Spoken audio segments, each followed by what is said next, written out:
Good afternoon and welcome to High Top Sports Network's presentation of WPIAL Baseball on this Shellhammer, Atwood, and Associates game day.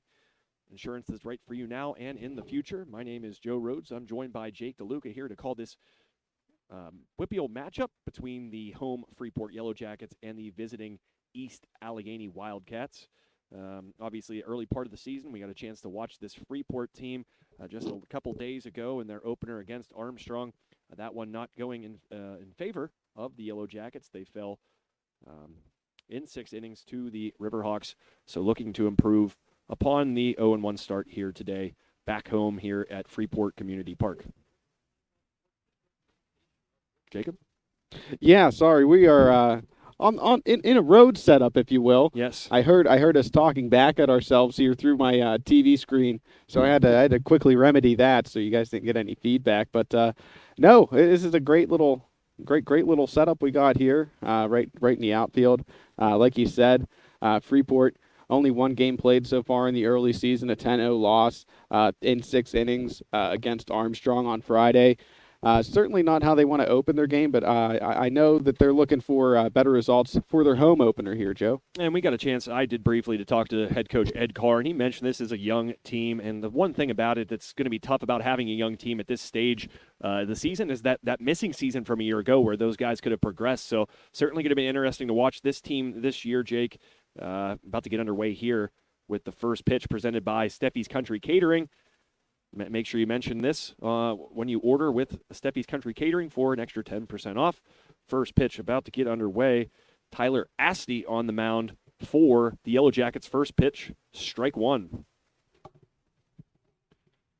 Noticed early on, at least in the last game that the Freeport Yellowjackets played in, that the pitchers were moving pretty quickly, trying to get in rhythm and kind of keep moving. Breaking pitch down low for strike two, so Asti jumping out in front here in the driver's seat now with an 0-2 count.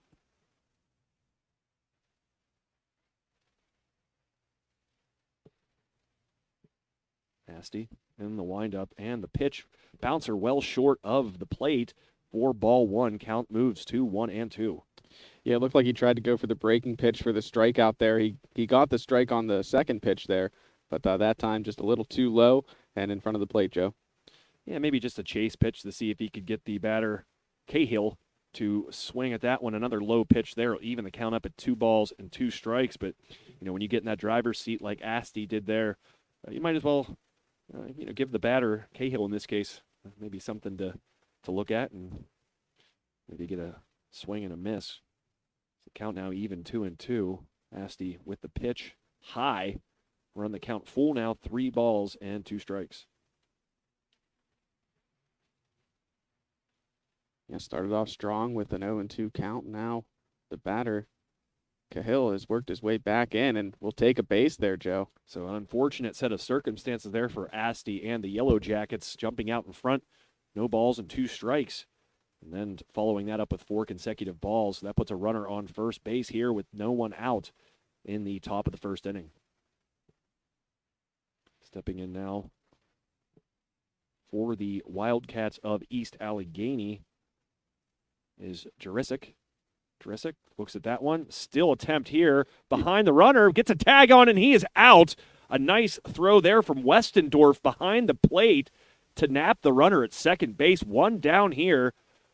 Nice play between the catcher and I believe that was Clark there. Clark, got the tag. Zach Clark, throw a little bit to the left of the bag, but able to bring his glove back around in time. So nice play for Freeport after that unfortunate walk to begin things.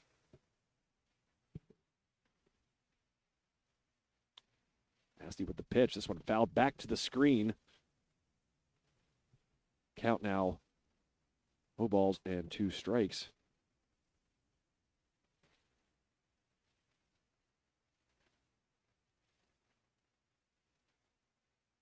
Asti in the windup and the pitch. Gets to go back in the windup. He was in the stretch there for a little bit, obviously with the runner on first base, but Asti now able to get more comfortable, get back into the windup here with no one on the base path. Asti with the pitch. This one hit sharply towards second base, gripped up easily, throw on to first in time. and 2 down here in the top of the first. A caught stealing and now a ground out to short is how we've gotten here with 2 outs. Yeah, nice throw there by Hatalski, and a nice job staying on the bag there by Lisinski as well. Had to stretch out a little bit at first, but able to make the play there. And like you said, 2 up, 2 gone. Connins at the plate now for East Allegheny. First pitch swinging low, slow roller to short. Another running play by Hatalski. Guns it on to first to get the out. So after surrendering that walk, only 3 batters faced here in the top of the first inning for Freeport, and they will come to bat here for the first time in this contest. In the meantime, we'll take a quick break here on High Top Sports Network. For Jake DeLuca, my name is Joe Rhodes. We'll be right back here in a moment. Tired of waiting around for your insurance company to get back to you after a claim? Avoid the trouble and place a face to the name of all your insurance needs. Shellhammer Atwood & Associates, a member of TGIF Solutions, provides a wide range of services and can promptly provide the service you expect when you need it most. The team at Shellhammer Atwood & Associates has expertise in all lines, including home, auto, life, business, and farm insurance. Stop in at Shellhammer Atwood & Associates, located at 331 Arthur Street in West Katanning, for a quote today.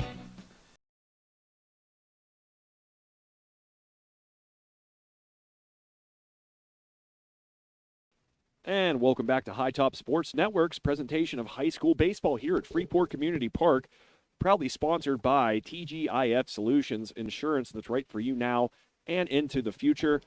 1/2 inning down, Armstrong, Freeport facing the minimum 3 batters there, surrendering a walk to start. That young man was caught stealing. I believe it was Cahill trying to advance to second base, and then 2 consecutive ground outs to Hatalski at short to get us to where we're at here. Looks like Stuyvesant will be the first batter for the Yellowjackets here in the bottom of the first.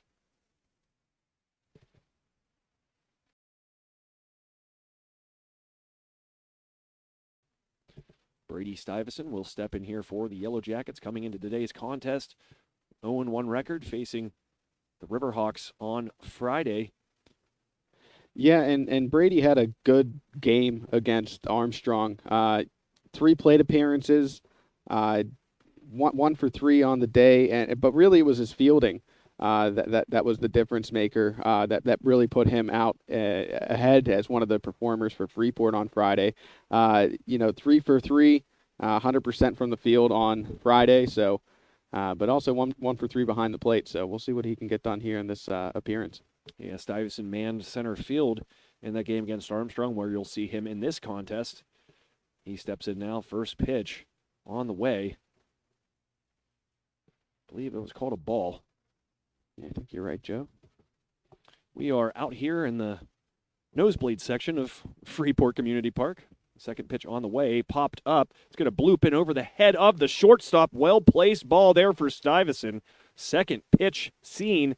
Bloops that one into shallow left center field.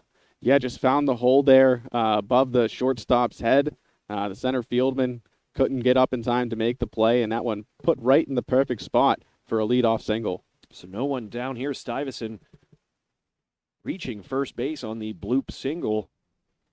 I should mention Holmes is the pitcher today for East Allegheny. His pitch on the way. Low, 4-strike-1.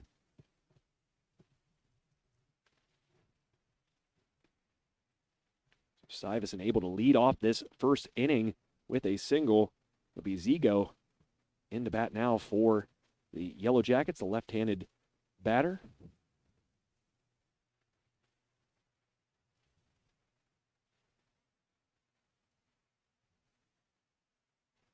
Here's a low, slow grounder to the first base line. Pitcher gets it, but that allows Stuyvesant to advance to second base. So 1 down. Count that as a sacrifice for Zigo. Now 1 down, runner in scoring position at second base here for the Yellowjackets, bottom of the first. Yeah, Stuyvesant was able to advance to second base. So, I mean, a positive from that play is now you got a runner in scoring position. So we'll see just how Abbott can do at the plate with that runner in scoring position as he's up to bat now, Joe. As you said, Abbott stepping in here for the Yellowjackets. He sees the first pitch here. This one sliced down the right field line. That's going to go well foul. So strike one against the Freeport batter. It's Colton Abbott, should mention, the right-hander. Pitch on the way. Outside, called strike. So finding the black of the plate there was Holmes.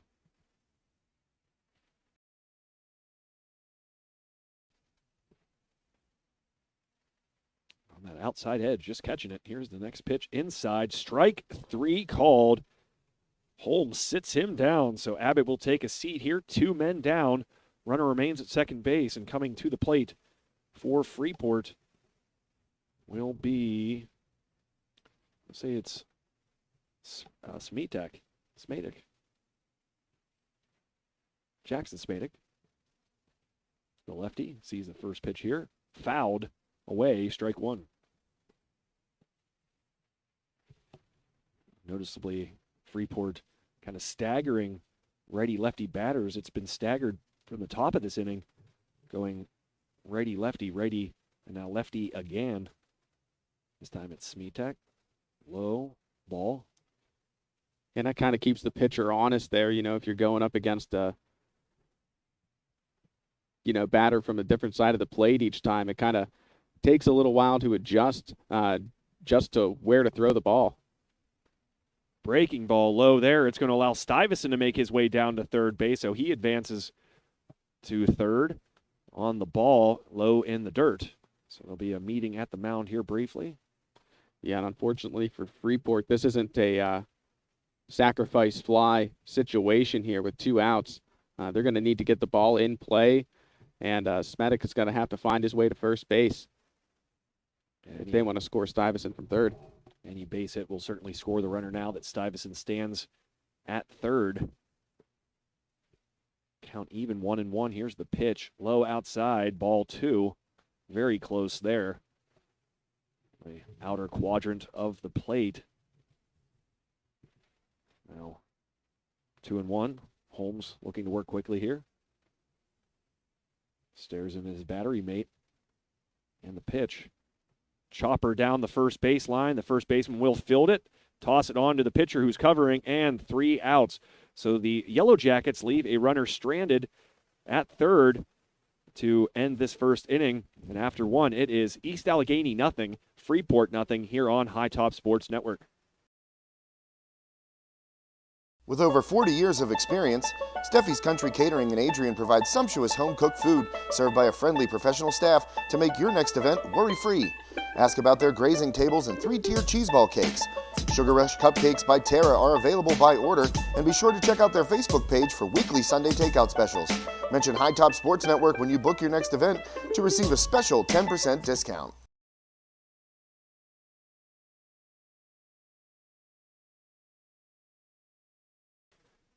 And welcome back to Freeport Community Park. 1 frame in the books here. It is 0-2-0 East Allegheny paying visit to the Yellowjackets today on this beautiful Monday afternoon. Freeport looking to get into the win column, entering today's game with an 0-1 record, surrendering the defeat to the Armstrong Riverhawks on Friday on the road at Armstrong Junior Senior High School. Freeport facing the minimum in the first, top of the first inning, a walked batter to start. He was caught stealing, and then 2 consecutive groundouts to the shortstop. That's how Freeport handled East Allegheny in that first inning on the defensive side. No hit surrendered here thus far for our Freeport. Yeah, keeping Asty's arm nice and rested there. 3 up and 3 down in the top of the first. I'm sure he and his team will be looking for a similar result here in this one. Yeah, I'm not sure how many pitches. I think we have that information available here. Looking on the game changer here for pitching. I'm going to say he didn't throw too many, as you kind of alluded to there, Jake. Doesn't actually say there, surprisingly, but obviously, as you mentioned, Jake, working pretty efficiently there after drawing a 6-pitch walk to start. Pretty controlled after that. Here's the first pitch of the top of the second inning. Ball 1, low in the zone. Stepping in for East Allegheny. Ball 2 is going to be Holmes, the pitcher. We saw him a moment ago on the bump.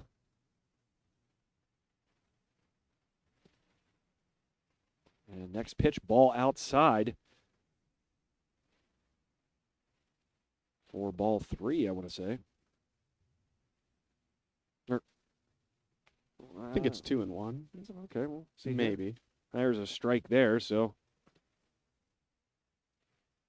as mentioned, we are about a good 380 feet away. At least. And ball 4 there for Asti. So just how he started the top of the first, he'll begin the top of the second with a leadoff walk.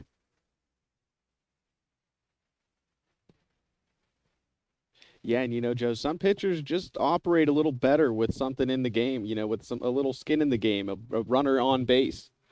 Some pitchers perform better like that, others not so much.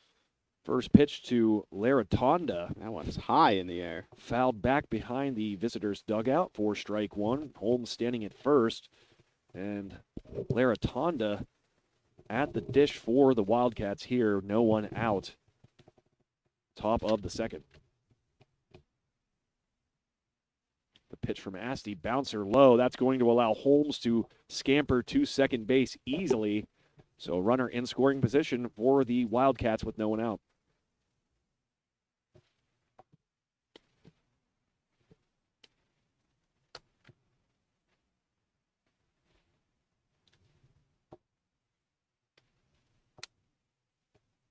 Asti looking in now.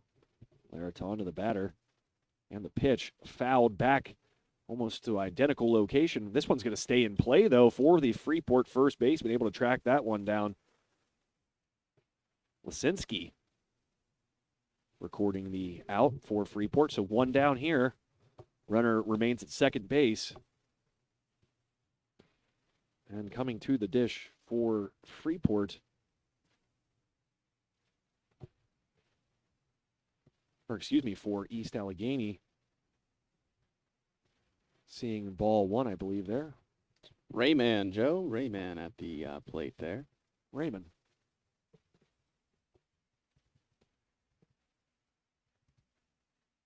Second pitch of the at-bat. Strike on the outside corner.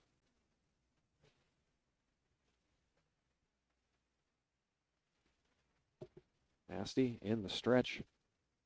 Looks at Holmes at second base and fires home. Low, strike 3, though, called. Asti leaving the batter, Raymond, looking there. So 2 outs now. Runner still at second base where he was prior to the 2 outs. So looking for some 2-out thunder here are the Wildcats. Asti doing a good job of rebounding both of these first 2 innings from leadoff walks. One more out away from getting out of this jam. Yeah, it took the words right out of my mouth. This top of the second, mimicking the top of the first in a lot of ways, starting off with a walk, and now runner stranded on second here as there's 2 outs.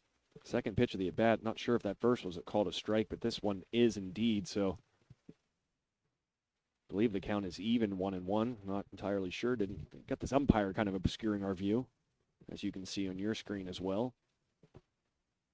And the pitch, bouncer low, trying to go for third is Holmes, and he's going to be out by a mile, thrown out by Westendorf.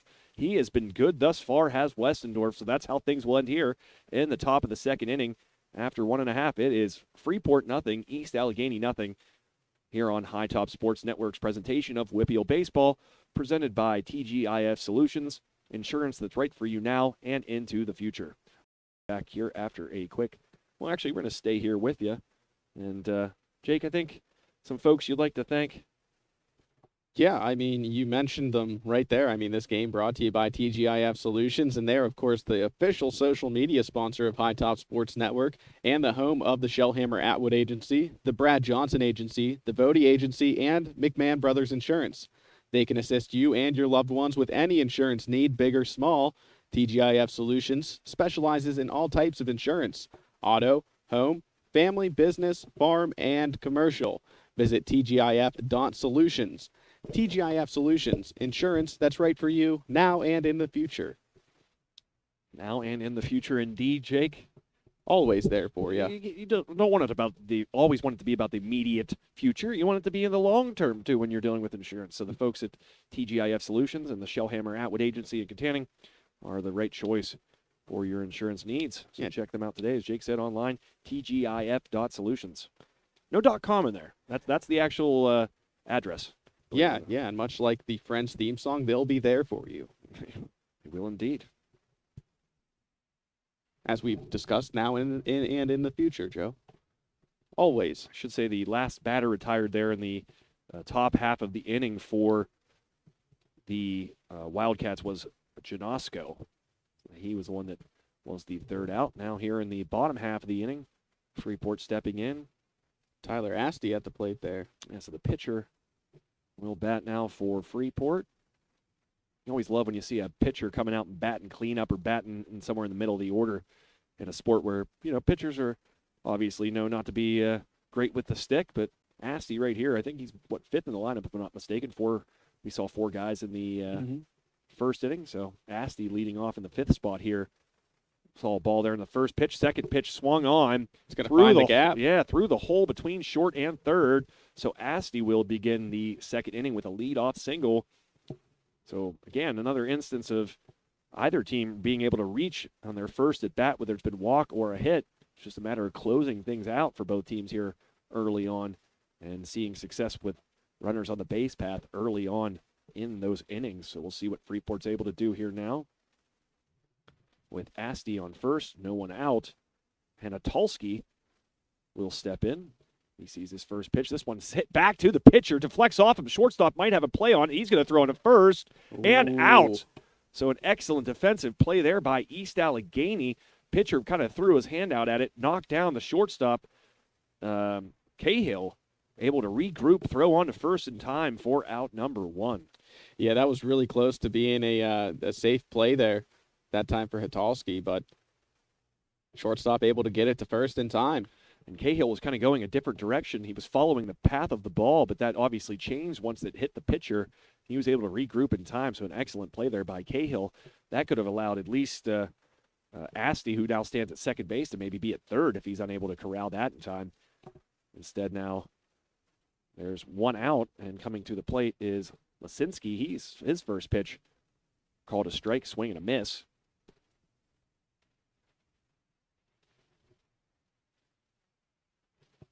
One out.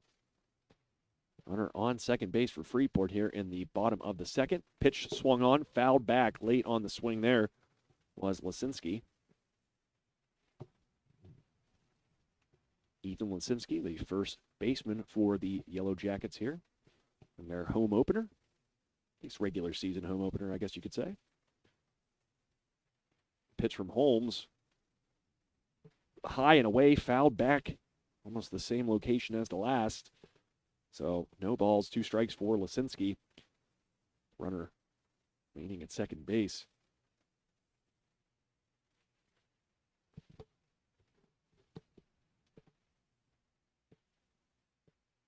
Pitcher Holmes, wearing number 17, looks at the runner at second base and fires home for strike 3. Looking. Nice pitch on the outer half of the plate by Holmes for out number 2. Yeah, Freeport still with that runner in scoring position. Asti with the leadoff hit there, but he's been stranded at second here for a while. Might continue the trend that we mentioned before this inning where leadoff guys have not had a hard time getting on. There's ball 1. But leadoff guys have not had a hard time getting on here thus far today. 2 for 2 for East Allegheny in their first 2 innings behind the dish, or at the dish, I should say. Next pitch on the way. Bouncer. Nice stop there by the backstop. Jurisic. Yeah, Joe Stuyvesant got stranded on third. Asti trying to not meet the same fate here. 2-0 is a nice start on the count here. I'll say it's a perfect 4 for 4 for both teams here through the first 2 innings of getting the leadoff runner or leadoff batter to reach. There's a ball in the dirt to Hartman. Christian Hartman now up 3-0 in the count. Pitch on the way. Hartman's going to slice this one deep down the right field line, but snatched in by the right fielder, Janosko. And that is how things will end here in the bottom of the second. So after 2 full, it's East Allegheny nothing, Freeport nothing. Here on this Shellhammer Atwood & Associates TGIF Solutions game day on High Top Sports Network.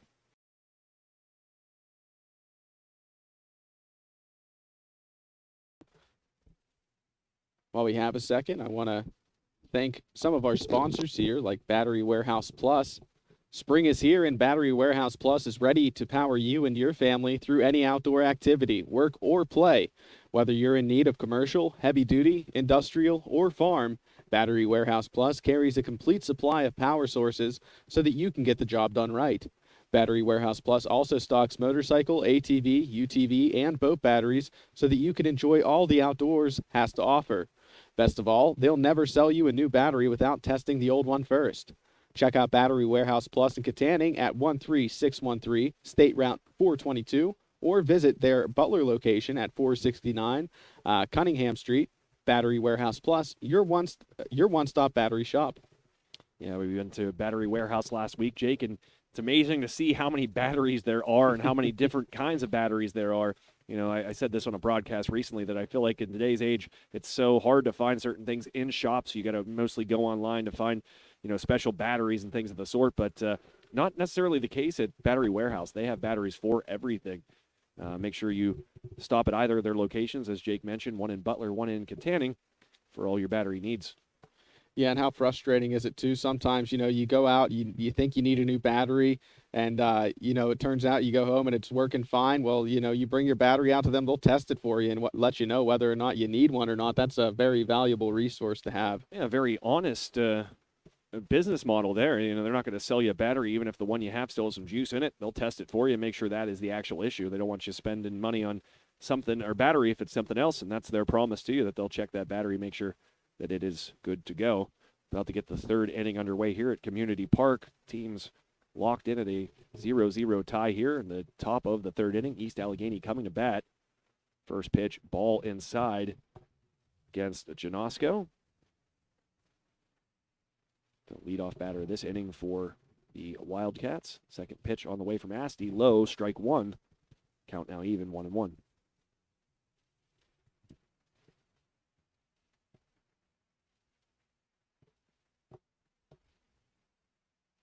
Asti with the pitch inside. Strike two. Good placement there by Freeport's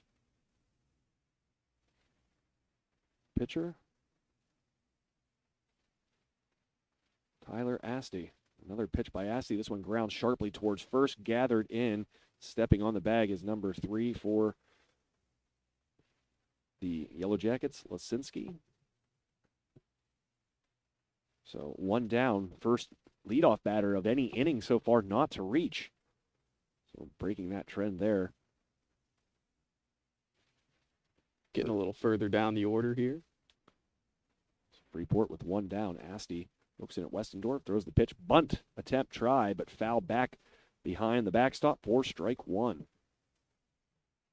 Yeah, just tried to sneak that bunt in there, but now Asti knows to look for it here, so it'll be interesting to see just how Simonetti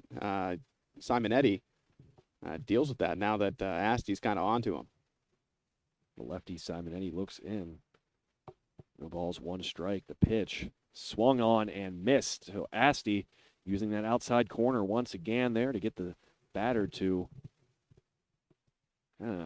swing out of his shoes. Heading the count now. Pitch thrown, pop up in the infield. Third baseman will come on and get the out. Not necessarily the prettiest of plays, but the out counts the same as always. So 2 down now for the Yellowjackets. Third baseman there was Abbott. Maybe worked a little harder than he needed to there. Also, coming into play too, that sun is bright and it's shining right above the infield there. So it can definitely get in your eyes and make routine plays a little bit more difficult. I think more so just the issue of having this first pitch roped hard down the line. That's going to be just foul, but a nice swing there by, I believe that's Holmes, if I'm not mistaken. It is indeed Holmes, so strike one against him. It nearly looked like extra bases, nearly hugging the line, but just landing on the wrong side of the third base line. But as I mentioned there, Jake, sometimes too in that pop-up in the infield, like you see there, you don't know who's necessarily going to come on and try to take that. The catcher was kind of pointing out who was to take it, and that's when you saw Abbott kind of take a couple extra steps and camp under that one. Pitch here, ball to Holmes.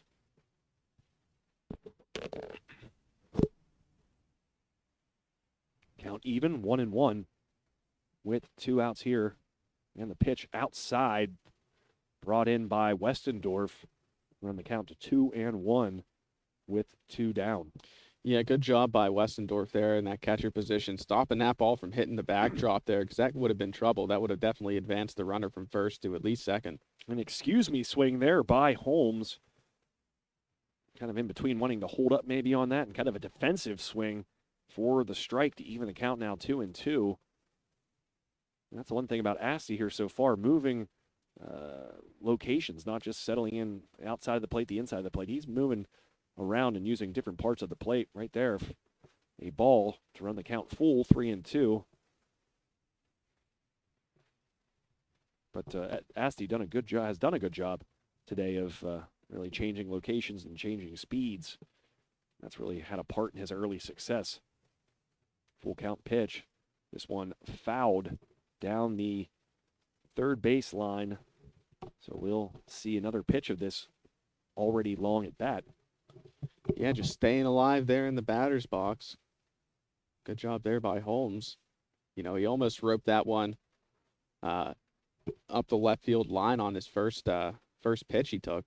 Another foul ball, so Holmes extending this at bat, making Asti throw some extra pitches in this full count. It's an old-fashioned chess match out there right now.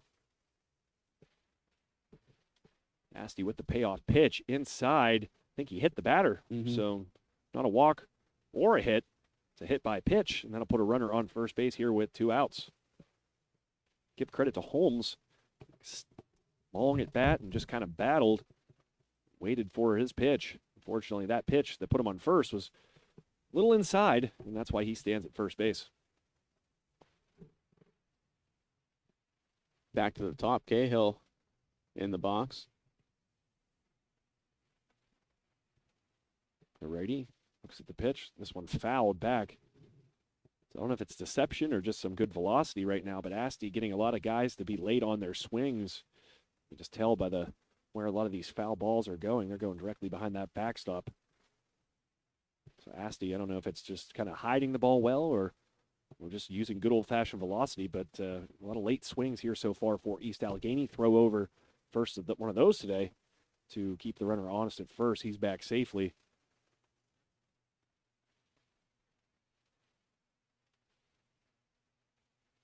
Asti in the stretch. And the pitch low and inside for ball 1. Count now even, 1-1. Top of the third inning. Rolling right along here. A scoreless start. Another high, almost defensive swing there. I'm guessing that Cahill wishes he could have had that back because that was going to be ball 2. Instead, the count now 1-2. Cahill, his second time at the dish, reached first base, I do believe, in the first inning on a 6-pitch walk. And another pitch. This one's going to be skied towards center field. Camping under that one is, of course, Brady Stuyvesant. He collects the ball, and that is 3 outs. So another scoreless frame here by Asti and the Yellowjackets, and that's how we'll head into the bottom of the third with the teams tied at 0 apiece here at Freeport Community Park. For Jake DeLuca, my name is Joe Rhodes. We'll be back here in a jiff on this TGIF Solutions game day on High Top Sports Network.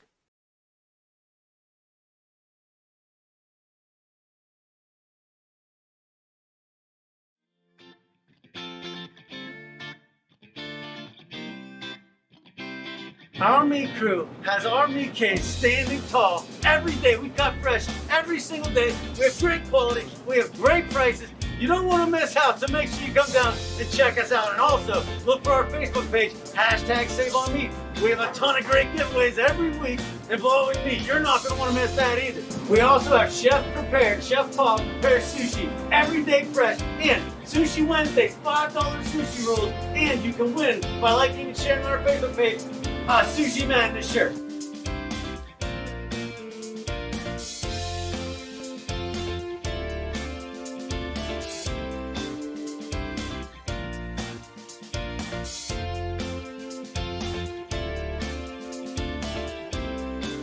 Thanks for all the support out there, everyone. We can't do what we do without you. Come and see us.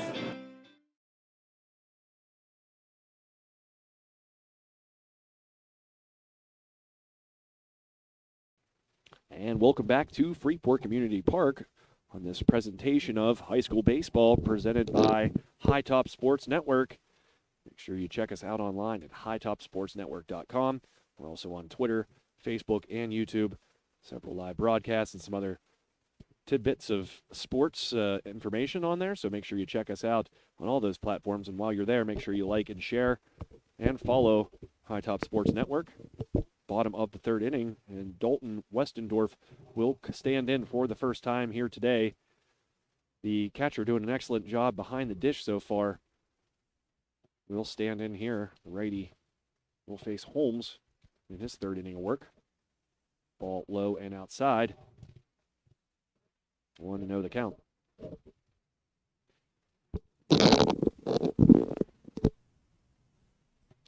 Next pitch by Holmes. Oh, boy. High, yeah. A little bit of a late release on that pitch, so now Westendorf a little bit in the driver's seat now. 2-0 the count. No one out. And the pitch. High again, so 3-0. Holmes putting Westendorf in the driver's seat. He can either maybe take a couple here, or if he gets something down over the plate, he can have his pick. Time called by Holmes on the mound.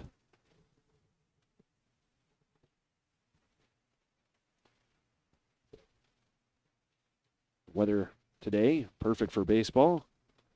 Case supposed to be the same tomorrow, but later in the week, it's looking like the weather forecast is sketchy, to say the least. Tomorrow's supposed to be nice, but then I think we're supposed to get snow on Thursday here, Joe. That's what they're calling for. And right there you see Westendorf take his first strike, so the count now 3-1. Strike two, so count full. Westendorf being patient, waiting for his pitch. Runs the count full now. Although Thursday is April 1st, and maybe it's just an elaborate April Fool's Day prank by all the meteorologists out there, Joe.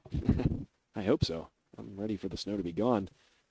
Back to the action, though. Westendorf reaching on a walk, so he will get the tagging off there. Pinch runner there for him as he's the catcher. So another leadoff base runner for Freeport. Third consecutive inning that's been the case. Looking to make it pay off here in the bottom of the third. Coming to the dish now for Freeport. I believe that's Stuyvesant, if I'm not mistaken. First pitch swung on, missed for strike one. It is indeed Brady Stuyvesant falling back in the count. No balls, one strike, no one out, runner on first base. That, of course, is the pinch runner. Not sure who that is. Malik Febinger running for Westendorf. He stands at first base. Stuyvesant, in the meantime, at the dish. Pitch breaking ball outside for ball one.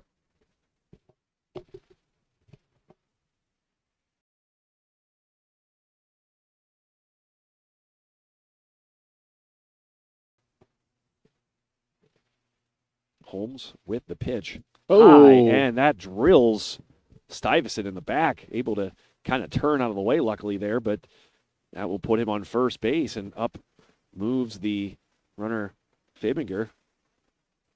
This play's always so scary, Joe. Timeout call. It'll be a quick meeting here between Holmes and his battery mate. Coach coming out as well. So the Wildcats in a little bit of danger here to begin the bottom of the third inning, allowing the first two batters of the frame to reach. It's still no one out.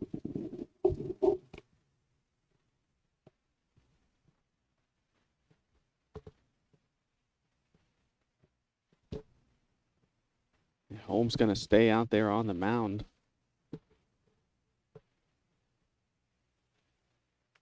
See if he can bring this back. Timeout called by the batter this time, so maybe a little bit of mind games being played here.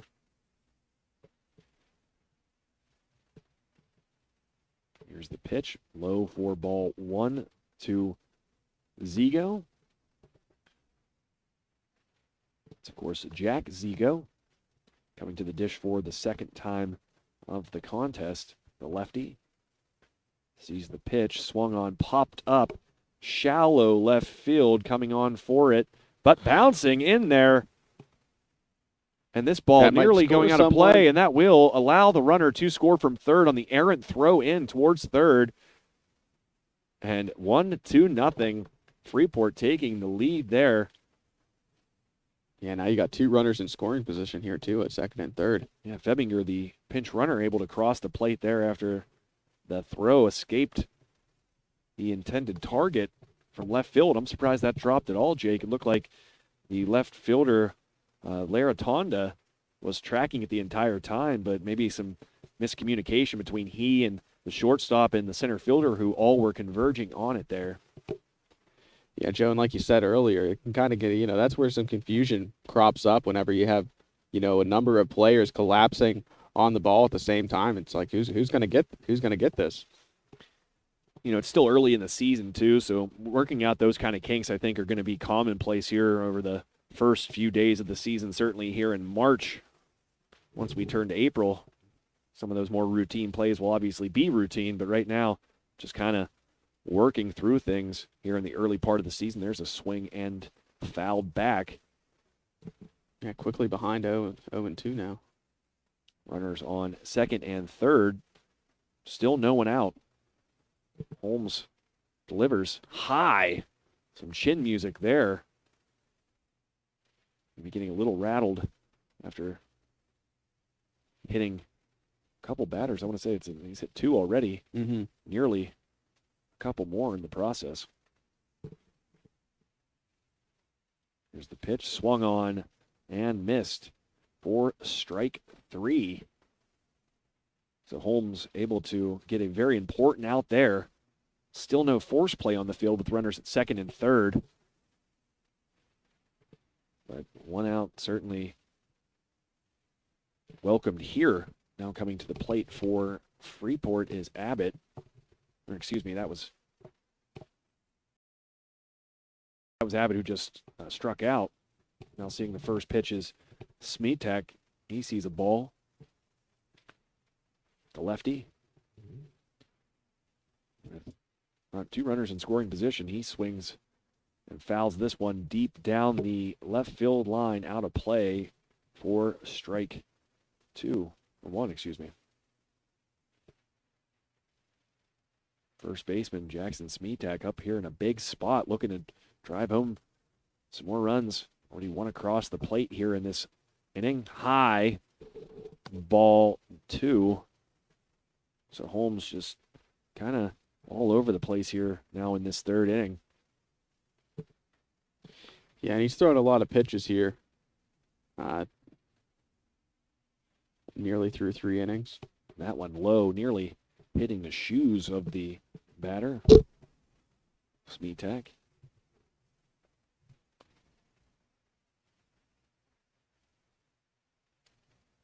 And the pitch drilled hard. This one's going to be Tracking. a one-hopper over the fence, so a ground rule double there will bring home two.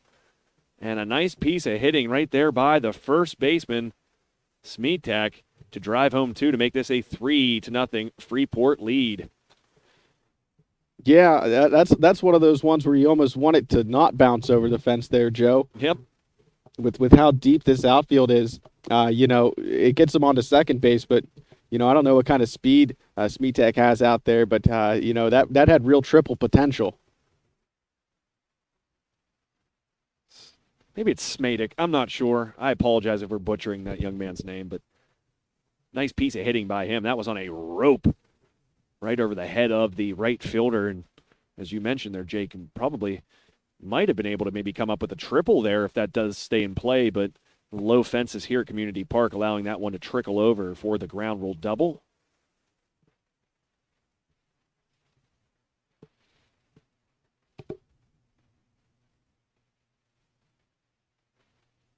So 3 across in this inning for the Yellowjackets and still just 1 out. You mentioned Holmes throwing a lot of pitches this inning. Wouldn't be surprised if this is his final frame of work. That's to be seen. And a swing and a miss. Yeah, needed that strike there. It's been a while since he's thrown one.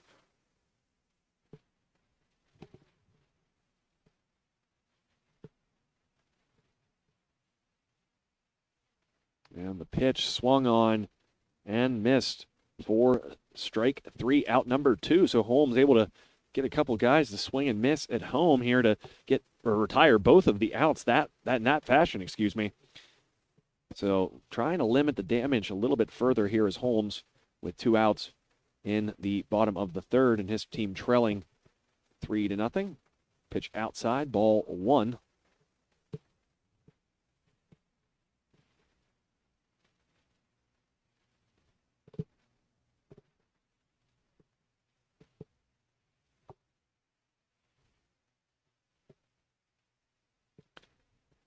Three across already in this third inning. Still a runner on second base with 2 outs. Another high pitch by Holmes. That's going to get away and allow Smetek to get down to third. Hatalski standing in now for Freeport. Base knock will surely score Smetek.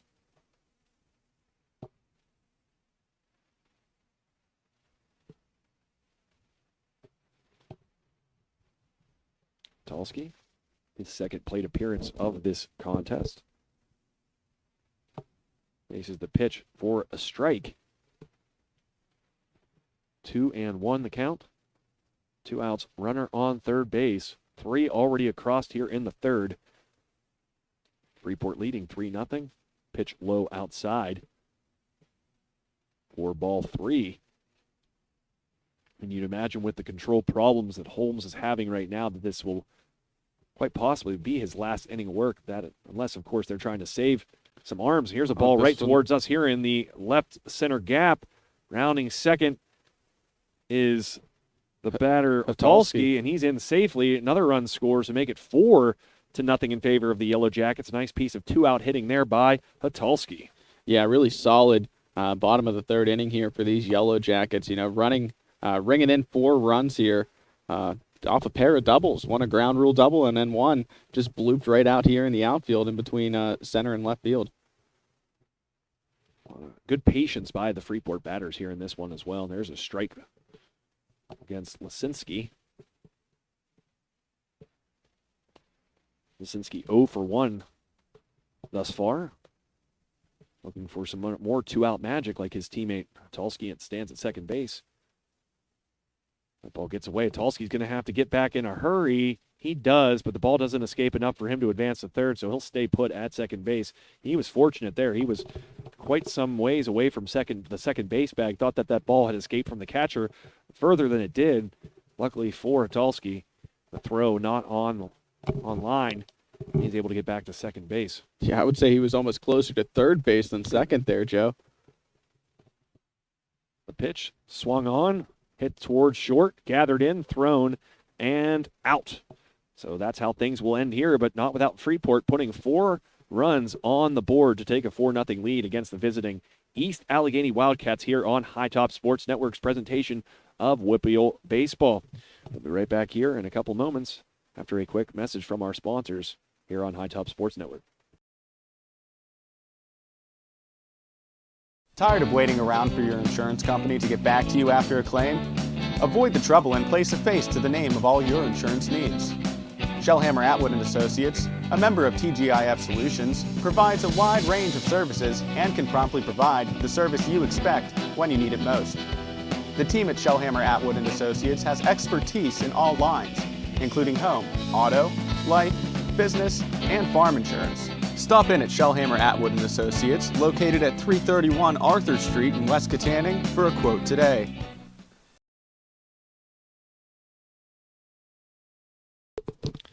And welcome back to High Top Sports Network's presentation of WPIAL Baseball, presented by TGIF Solutions Insurance. That's right for you now and in the future. The Yellowjackets able to break the scoreless streak here, dropping 4 runs in the bottom of the 3rd inning to take a 4-0 lead against the visiting East Allegheny Wildcats.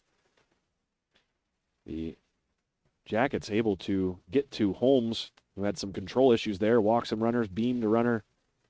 But also some nice hitting, as you mentioned there, Jake. 2 doubles, one of the over the fence ground rule double variety. The other just a nice piece of hitting here to the left center field gap. So a little bit of everything from the Freeport offense there in the bottom of the 3rd. Yeah, Hatalski and Smetek with a couple of doubles. Smetek's that ground rule, however you pronounce his name. Well, I'm so sorry. Smetek, we've now pronounced it 3 different ways. You know, one of those ways has to be the right way. Smetek. I'm going to say Smetek. Like a medic, but with a smeh. Maybe. Could be. But, yeah, Smetek's bounced over the fence, and then Hatalski just a blooper in left center field. So now we are in the top of the 4th. Asti back out there. He'll face Jurisic. And the pitch, bouncer well in front of the plate, ball 1. Asti now in his 4th inning of work. Pretty efficient. And, you know, both pitchers were pretty efficient up until that last half inning where you saw Holmes have to throw a couple extra pitches due to his kind of control issues he was having. There's a ball there as well. So 2-0 the count early. Asti facing Jurisic. Top of the 4th. This one swung on, roped hard here to left field. That's going to find a gap. Retrieving his left fielder. He's going to try to gun it into the cutoff man, and standing up with a lead-off double is Jurisic. Nice piece of hitting there. He got all of that ball. Able to find some green grass and motor around first for a lead-off double. Yeah, that hit made it look like this was Jurisic's Park. I couldn't help myself. A play on the famous movie Jurassic Park, for those out there that was over their heads. Oh, runner on second base, no outs here. East Allegheny looking to respond to Freeport's offensive output there a half inning ago. First pitch in for a ball. Very close there, even from our distance, Jake. Yeah, that really close, Joe. I believe there's another ball, so the count now 2-0. Yeah, but Asti's pitched. He's pitched well out here. Here's a swing. This one's going to be roped to right field. One hopper brought in by the right fielder, so that'll put runners on the corner still with no one out. Smart play there by East Allegheny to hold that runner as the right fielder, Hartman, able to get that one in quickly. Still no outs, and as mentioned, runners on the corners here. That was Connins with that nice piece of hitting there, putting it down the right field line for the single, allowing Jurisic to move to third. Asti now will face Holmes. First pitch, runner going to second base. Good throw there, but a little short actually. The line was right, but just not enough on it there by the catcher Westendorf. So now runners at second and third, still no one out. Yeah, nearly caught Connins on the steal there, but like you said, just a little short.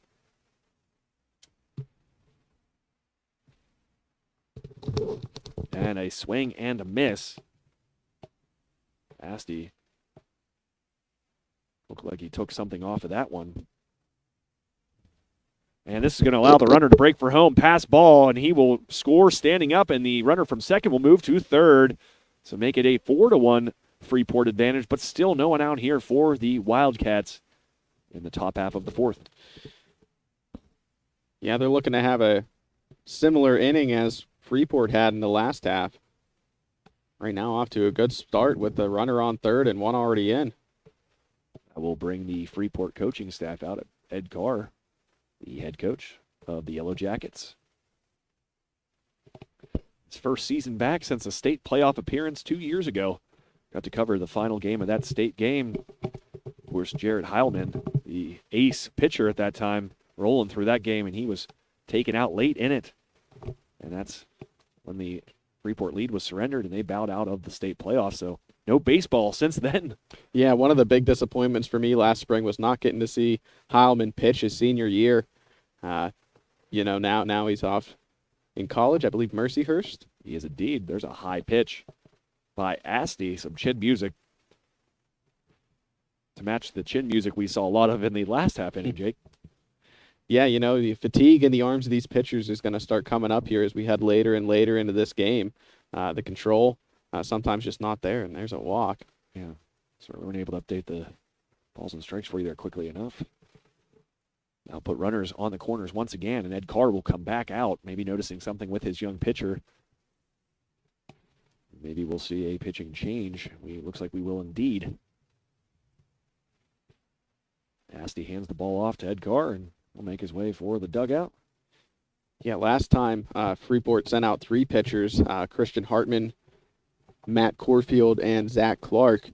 So this is the first time Asti has seen the diamond this season. Looks like coming in to relieve Asti will be number 24, Noah Fryer. So his first time on the mound this season. And you said it there a moment ago, you saw 3 different guys there on Friday's outing against the Riverhawks, and 2 new pitchers here in this one. So 5 guys in the first 2 games for Freeport. Seems like Ed Carr's going to see what he's got as far as his pitching staff here early on. And a pretty opportune time with his team up 4-1. Yeah, a non-section game. Of course, all the games count, but this one, maybe a chance to try test out some of these different pitchers that you got on your staff here. Now we get a chance to see Fryer. See Fryer out there, yeah. Listed as a pitcher/utility player. Just put him anywhere. We'll make it work. Always a fan of seeing the number 24. Oh, he's warming up there and nearly hit the third base coach of East Allegheny as he was making his way behind the backstop there. Wake you up a little bit. Just a little bit. Nothing wakes you up quite like a baseball whizzing by you. Yeah, nothing like a 70-mile-per-hour fastball coming towards you when you're just casually walking to third base.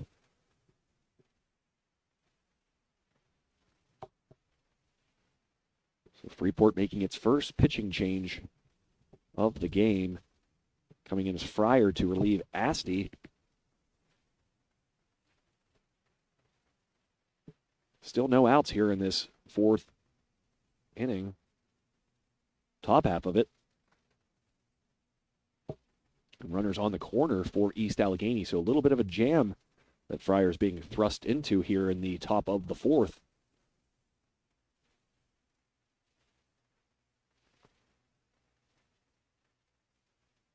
Freeport playing for a double play. But signs shown, runner's going to break for second base, and he's going to cruise in easily as the pitch was in the dirt. Keeping in front of him was Westendorf, but 2 more runners in scoring position for East Allegheny, and still no one out.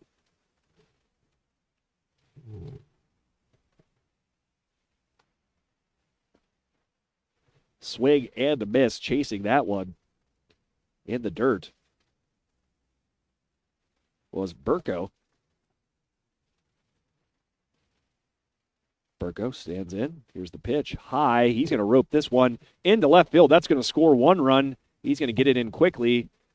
And once again, runners on the corners. Second run of the inning plated for East Allegheny, and still no one out. Yeah, they've been playing a lot this inning with runners on the corner. Of course, that can be a dangerous play. Of course, it opens you up for the double play, but We've seen a lot of activity on the base pass as far as East Allegheny trying to get that runner over to second base. Just a score update for you here on High Top Sports Network. The Armstrong Riverhawk girls softball team beating Knock right now 15-6 in the bottom of the 4th inning. So that great Armstrong softball offense showing what it could do. Again, here's a throw down to second, and nailing the runner was Westendorf. That throw right on the dot. And a nice play there. East Allegheny, again, being aggressive on the base path, but Westendorf putting a stop to that for out number 1, napping the runner, breaking for second base. So 1 down, the runner remains on third base. Yeah, and Westendorf, we saw almost picked a runner off at second earlier in this game, just a little short, but he was able to find the length on that play, picked him off cleanly. The pitch low for a ball. Runner's going to break for home. There's going to be a play at the plate, and sliding in safely to make it a 4-3 game was Holmes. So Freeport able to get 4 runs in the bottom of the 3rd, and so far East Allegheny responding with 3 of their own. Base is now empty, and 1 out. Yeah, that's how you battle back right away. Fryer, the first pitch of the next at bat, facing Welko. Welko puts a charge into this ball, into left field. Camping under it is the left fielder for out number 2. Some good contact there, but hit right towards the outfielder, Zigo.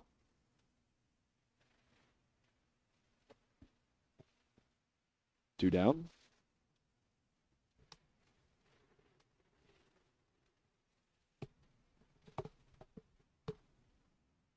So now the lefty will stand in, Janosko. Looks at the first pitch, ball. Janosko 0 for 1 today.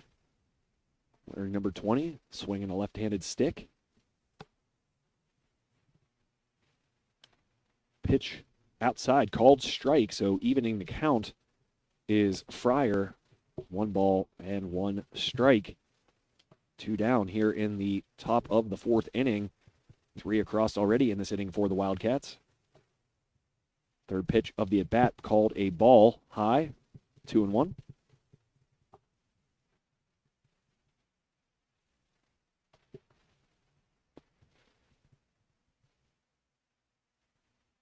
Little bit outside there for a ball. Now the count 3-1. Early trouble here for Fryer. It was about the same spot that they called the strike earlier in the at-bat. Saw the referee kind of signal to Fryer that's just a bit outside. So now he's in a 3-1 count, and here is the pitch. Same spot almost again, called strike, so the count full at 3-2.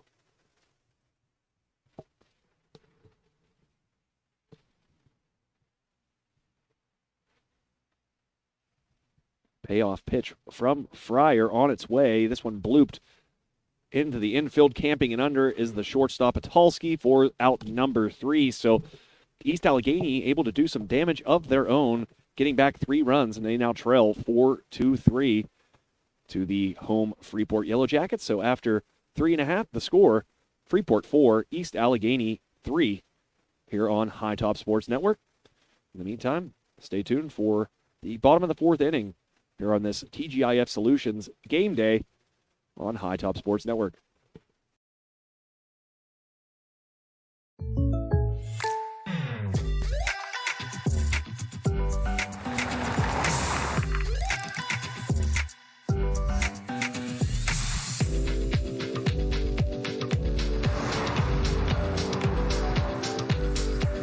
For your surprisingly great rates, contact your local State Farm agent today. If you want the real deal, call State Farm agent Ryan Bowser in Ford City today. Like a good neighbor, State Farm is there.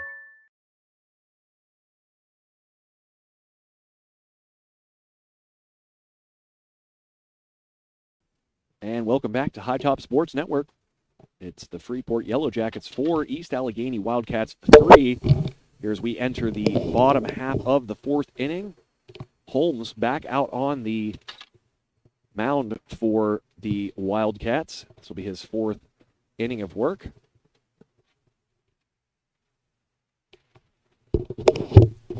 First pitch from Holmes on its way, low for ball number 1. It's going to be Hartman, the first batter to stand in here for the Yellowjackets. Up in the count right now. Second pitch, this one line to center field, tracking it, and over the head of the center fielder. Hartman's going to turn around first base. He's going to try to get into second base, and standing up for a leadoff double is Hartman. Christian Hartman getting all of that ball. The center fielder kind of coming in on it and then misreading it and having a backtrack, but well struck nonetheless by Hartman. And another leadoff runner on for the Yellowjackets here to begin the bottom of the 4th. Yeah, third double of this game for these Jackets. And nothing like a leadoff double. Get a runner right in scoring position right off the rip. Freeport's excelled at getting that leadoff runner on here thus far. That'll bring to the dish the catcher for the Yellowjackets. Dalton Westendorf, I should say. He looks at the first pitch, swung on for strike 1. No one out. Runner on second base. Count 0-1 against Dalton Westendorf. Holmes back out on the mound for East Allegheny. We were wondering if we were going to see him here in this 4th, and sure enough, he's back out there. This ball bunted well down the third base line. It's going to let the runner get over to third easily. Westendorf, bang play at first, but out. Yeah, just late, but that right there, that advances Hartman to third, and with just one out, you have a chance at a sacrifice fly if you can't get that ball in fairly, that is. So Asti, who began this game on the mound for Freeport, was relieved last. That's actually brother Alec Asti. Oh, excuse me, yeah. So Alec Asti at the plate. One out, runner at third base. Freeport looking to add on here, scoring 4 in the bottom of the 3rd. Now in striking distance of adding on to that with a runner on first base and no one out, and Asti at the dish. Well, correction, it is Stuyvesant at the dish. Asti was last up. I apologize, yeah. This is Brady Stuyvesant, the center fielder for the Yellowjackets. Looks at a strike. Holmes looks in, and the pitch, low outside, stopped nicely there by Jurisic, the catcher, for the ball.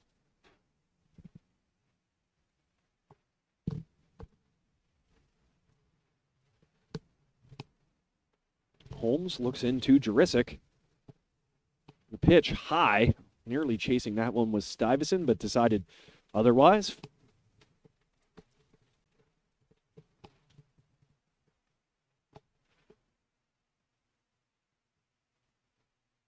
Two balls, one strike, and the pitch swung on and missed. Excuse me.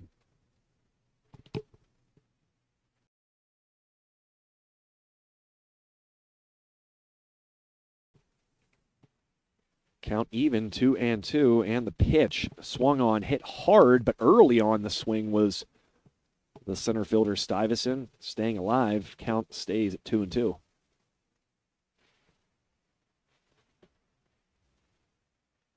Yeah, and these Freeport batters really making Holmes work throughout this one. Not a lot of three pitch at bats or less. There's another ball, so the count now full. As you mentioned right there, Jake, the Freeport batters really displaying some patience here with Holmes throughout, making him throw a lot of extra pitches. And this one, did that bounce off his cap? That hit the batter. Inside? So it's number 3 batters hit today, if I'm not mistaken. Yeah, and is that I want to say that's the second time that Stuyvesant's been the victim of that, if I'm not mistaken. Is that who was just standing in there? I do believe. Stuyvesant was just the last batter in. So I think that's the second time he's been plunked today. So runners on the corners now with one out. He's just one away from getting the record of this early season on Saturday. I was broadcasting Armstrong versus Lincoln down at the home of the Hawks. And Eli Wiles, the leadoff batter for the Riverhawks, got pegged 3 times by 3 different pitchers. I'd never seen anything like that. Stuyvesant well on his way to joining that elusive club, Jake. And I don't know if that's a club you want to be a part of. while we were talking, Stuyvesant made his way down to second base. The still, here's a pitch for the strike. So 1-1 the count against Zygo. The lefty. Holmes with the pitch. Swung on, popped up high. Catcher's going to take a look. He's going to camp under it, but unable to get it. Another miscue there by East Allegheny. Could have been an easy out, but not to be, and that will extend this at bat. I'm telling you, man, it's the sun. Well, that's looking straight up. The sun had no part in that one. It's bright out there. Well, not that part of the sky. You know, you look up, it's radiant sun out there. I'll take your word for it. So still just one out. Runners on second and third. The pitch grounded softly towards second base. Will throw on to first. One runner will score, and the other runner will advance to third. So a sacrifice ground out there by Zygo. 2 down, and Freeport tacking on another run here in the bottom of the fourth. Yeah, and you take those. You know, I mentioned the chance at a sacrifice play with the runner on third. You saw it right there. Just 2 outs now, but Freeport with the 2-run lead here, bottom of the fourth.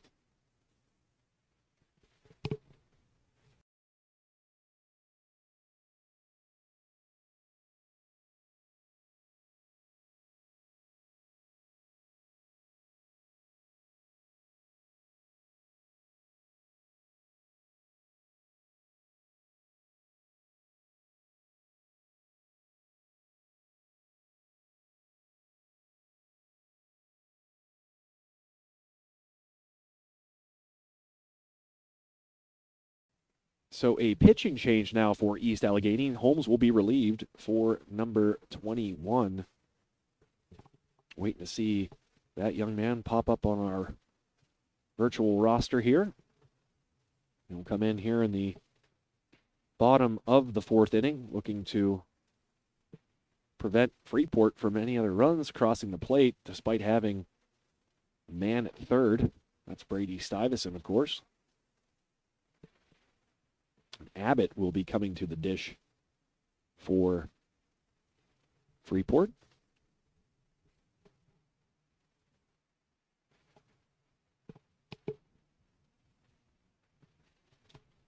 While we have a second here, just want to thank some of our sponsors. With Easter right around the corner, Franklin Village Shop and Save and Fuel Center is here to help you with all your holiday needs. Check out their great deals on ham with Sugardale sliced half ham at $1.49 per pound, and Superior's boneless whole Tavern ham at $1.87 per pound while supplies last. Shop and Save has an excellent selection of Easter goodies from candy to freshly baked cookies and can provide anything to make this year's holiday gathering extra special. Don't forget to save on gas with fuel perks, so come on down to Franklin Village Shop and Save today. We thank the folks at Franklin Village Shop and Save for their participation in spring athletics here on High Top Sports Network. Great place, as you mentioned, to get your holiday goodies. I think the pitching change went from Holmes to Holmes. 2 Holmes on this East Allegheny team. I believe you're correct. First pitch right there. Abbott getting a stick on it, but popped up and dropped at third base. So yet again, another miscue by East Allegheny. The run will score, and that allows Abbott to get to first base, but an error on the routine pop-up to third allows this inning to continue for Freeport, along with another run crossing the plate. Yeah, another error here. I feel like that's their third one, but only the second one recorded in this one. But yeah, you know, it's been tough fielding here for this East Allegheny team throughout. We saw it right there again. What looked like another routine pop-up drop there and allowed another runner to cross the home plate. So the inning continues. Strike called there. I believe it's 1-1.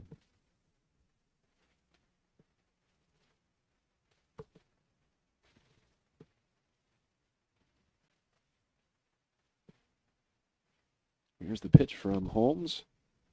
Smadek at the dish. There's the ball on the steal attempt, thrown down, gets past the shortstop and cruising into third base is Abbott. Yeah, just another one of those errors we were talking about, Joe.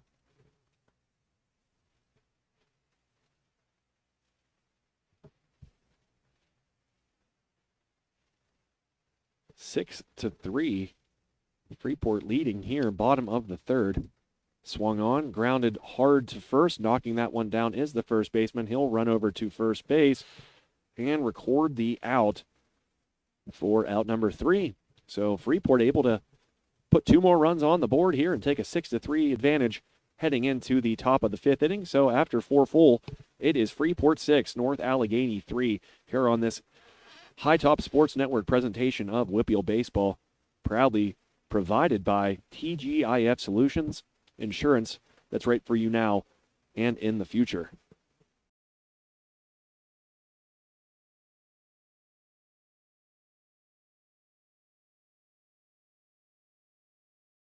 With over 40 years of experience, Steffi's Country Catering in Adrian provides sumptuous home-cooked food served by a friendly professional staff to make your next event worry-free. Ask about their grazing tables and 3-tier cheeseball cakes. Sugar Rush Cupcakes by Tara are available by order, and be sure to check out their Facebook page for weekly Sunday takeout specials. Mention High Top Sports Network when you book your next event to receive a special 10% discount.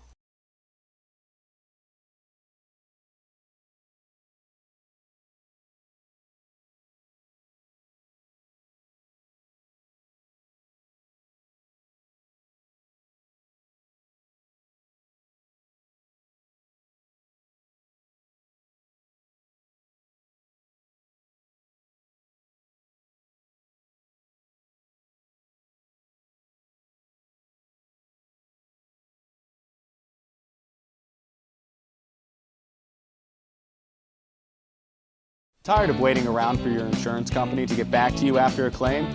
Avoid the trouble and place a face to the name of all your insurance needs.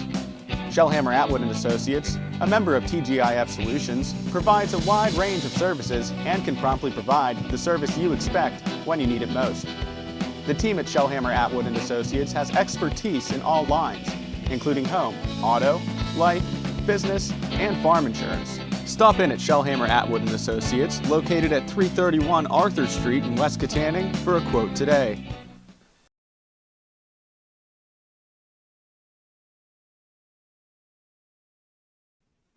And welcome back to High Top Sports Network.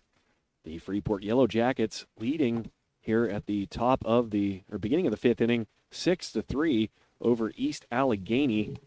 Freeport able to do a little bit of everything, hit some timely doubles, as Jake mentioned earlier in the broadcast, some nice sacrifice bunts, some sacrifice swings in general, and pitching quite well despite that one inning where the Wildcats were able to put 3 on the board.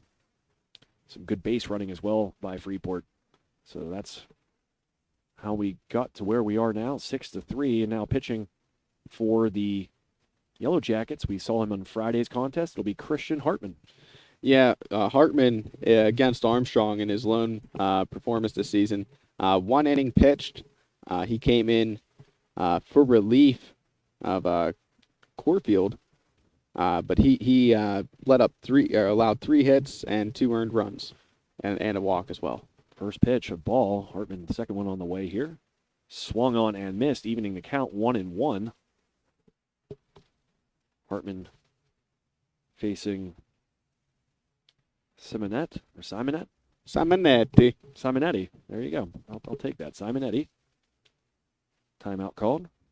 Hartman will take a quick walk around the mound, step back on, and face Simonetti here. 1-0, 1-1 count. This one's going to bloop into left field for a leadoff single for Simonetti. So once again, another leadoff batter able to reach. We've seen both teams do that quite effectively here today. So with Simonetti on first and no one out,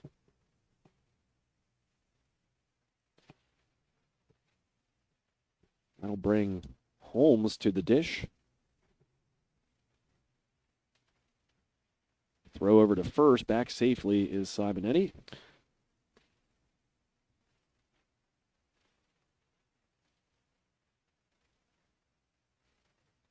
It's only the second time in this game we've seen a throwback to first between either of these teams. Runner breaks for second. He's going to slide in, but tagged out. Another throw by Westendorf. Able to nab the runner at second base. So the leadoff single erased on another failed steal attempt by East Allegheny. Give credit to Dalton Westendorf. He's gotten stronger and stronger as this game's gone on. Yeah, that's his second time he's picked off somebody at second base there. Almost had three, had the right line on it, but just a little short on his first pickoff attempt. Kind of took that, learned that he needed to put a little more on it, and these past two, he's been dead accurate on the second base bag. First pitch fouled back for strike one. Next breaking pitch, strike three looking. That big bender had Holmes' knees kind of locked there, so nice pitch by Hartman for the out. First of this inning for the Yellowjackets. Excuse me, second out after the runner was caught stealing. So making quick work there is Hartman. First pitch of the third at bat in the dirt for ball one.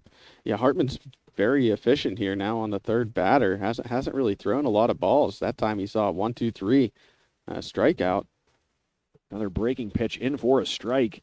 Different look than some of the other breaking pitches we've seen today. This one a lot more bend and a little bit slower. Not as much velocity for sure. Keeping these East Allegheny batters wondering and guessing here early on. Yeah, whenever that thing breaks, though, it's heading down.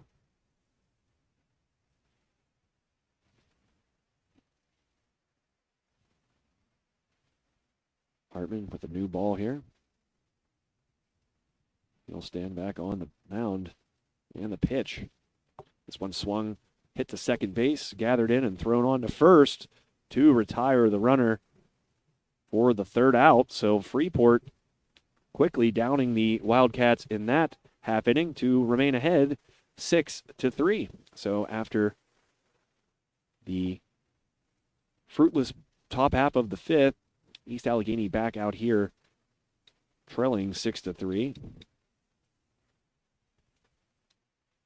Yeah, Freeport put together 4 runs in the bottom of the third, another 2 in the bottom of the fourth. They just keep on getting better and better as this game progresses on both sides of the ball, really. Absolutely, and that pitching change seemed to work to perfection for Freeport there. Oh, Hartman yeah. coming in, showing something a little bit different and keeping the East Allegheny lineup at bay so far in his short one-inning appearance.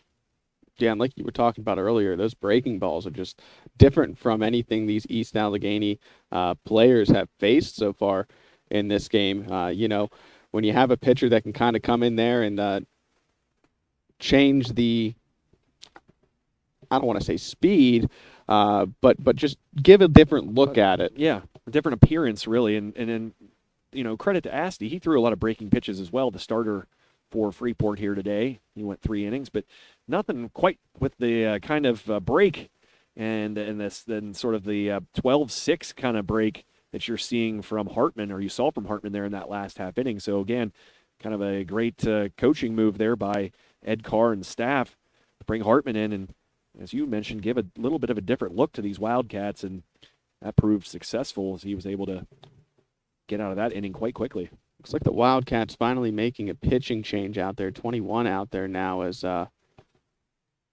That's Holmes again. that's what they say, but Holmes was 17. There's 2 Holmes, remember? Oh yeah, that's right. It's confusing. There's 2 of them there. A couple Holmes. So he's back out for the second inning of work. First pitch in for a strike against Tyler Asti. I believe he's the pitcher of record here today. Indeed. Next pitch by Holmes. Low for ball 2. No outs here in the bottom of the 5th inning. Freeport and East Allegheny here at Freeport Community Park on a beautiful Monday afternoon for high school baseball. A little chilly. A little chilly. We're inside of a car, so we're good. Yeah, beautiful for us. There's a ball low in the dirt. Count now 3-0. Asti has some opportunities to wait for his pitch. This one high for ball 4. So 4-pitch walk here to start by Holmes. Puts Asti on first. And again, another leadoff runner at first for Freeport here to begin the 5th. Yeah, I don't think they've went an inning without a leadoff runner, if I'm not mistaken. I believe you're correct. If anything, it's been 1 inning. I know that there's that trend started there through the first 2 innings where both teams had runners on to start. Freeport's continued that trend. And that's a big advantage out there, Joe, getting your leadoff guy on base. And Asti, that aforementioned runner, he's at first.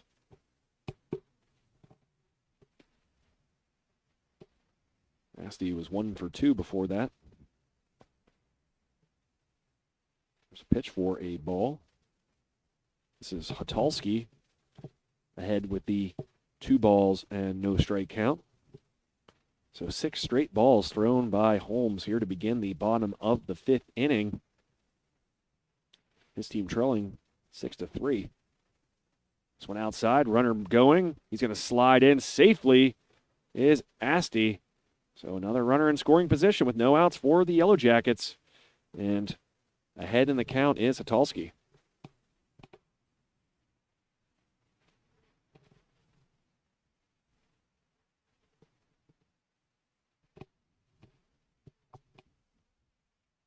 And the pitch.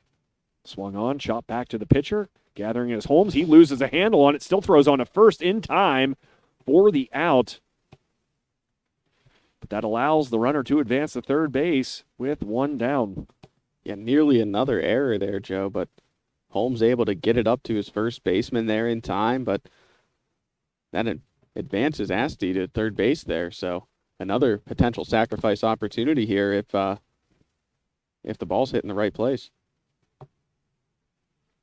First pitch, high and outside for ball 1. Standing in for the Yellowjackets. The left-hander, Hotalski. Now I believe Hotalski was just up. Not sure who's after Hotalski. Let me look here. Lasinski, I do believe this is, the lefty. Swung on and missed. Good pitch low in the zone there by Holmes. Over top was Lasinski. Swung on, rope down the right field line. That'll allow the run to score. Thinking about turning and going to second is Lasinski, but instead he will trot back to first base with an RBI single. Freeport, 3rd straight inning where they've been able to manufacture a run, and still just 1 out here in the bottom half of the 5th. So not out of the woods yet are the East Allegheny Wildcats. Looks like Freeport continuing its torrent pace here at the dish that we've seen over the last 3 innings. First pitch swung on and missed. Nice pitch there by Holmes. Get ahead in the count. No balls and 1 strike.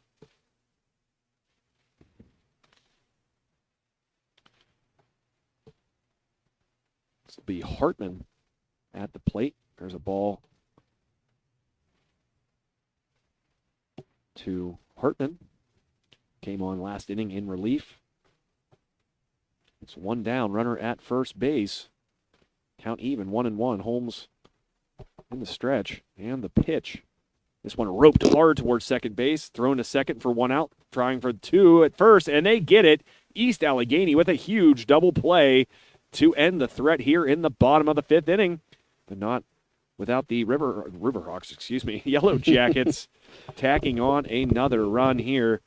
They now lead 7-3 as we head into the 6th inning. So after 5 full, it's Freeport 7, East Allegheny 3 here on High Top Sports Network. Stay tuned for 6th inning action when we get back.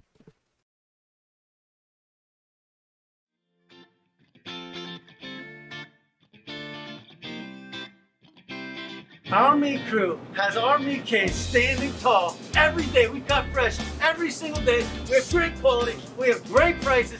You don't want to miss out, so make sure you come down and check us out. And also, look for our Facebook page, #SaveOnMe. We have a ton of great giveaways every week involving meat. You're not going to want to miss that either. We also have Chef Paul prepared sushi, every day fresh, and Sushi Wednesdays, $5 sushi rolls, and you can win by liking and sharing on our Facebook page, Sushi Madness shirt.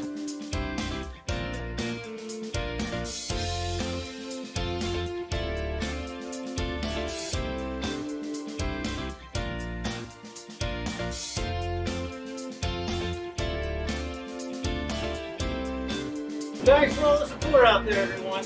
We can't do what we do without you. Come and see us.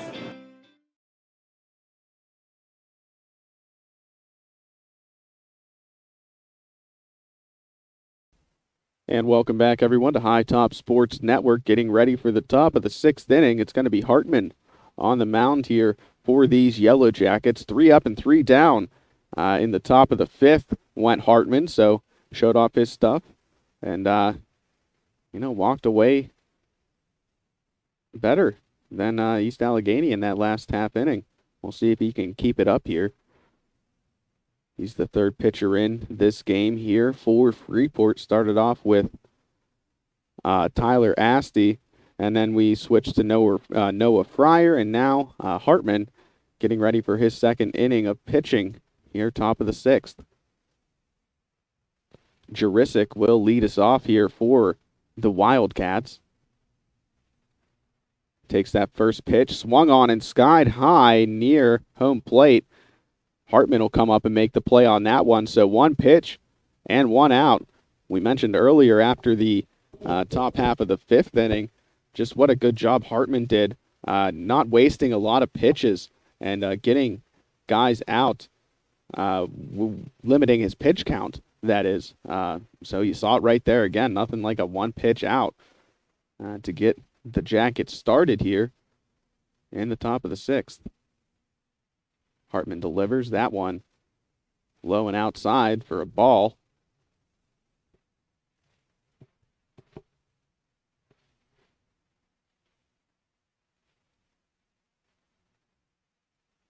Hartman's 2nd pitch on the way, around the same spot as the first one, so quickly behind. 2 balls, no strikes here early in the count is Hartman.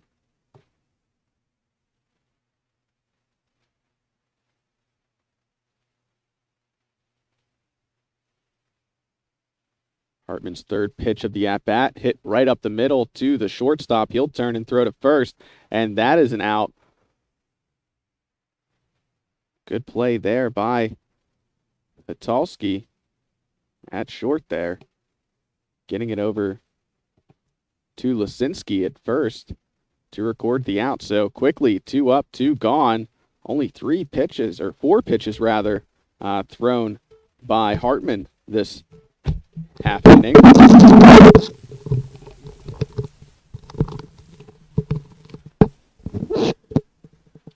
Thanks for covering for me there, Jake. I got you. Hartman's just been doing some work. Another nice breaking pitch right there. Yeah, retired the first 2 batters in just 4 pitches. Ball outside there. Really using that breaking stuff we mentioned an inning ago. The change of pace. Their breaking ball there. Down the line and foul. Yeah, it looked like the Jackets had a chance maybe to track that one down, but just unable to get there. As 3 Freeport players were in the vicinity there.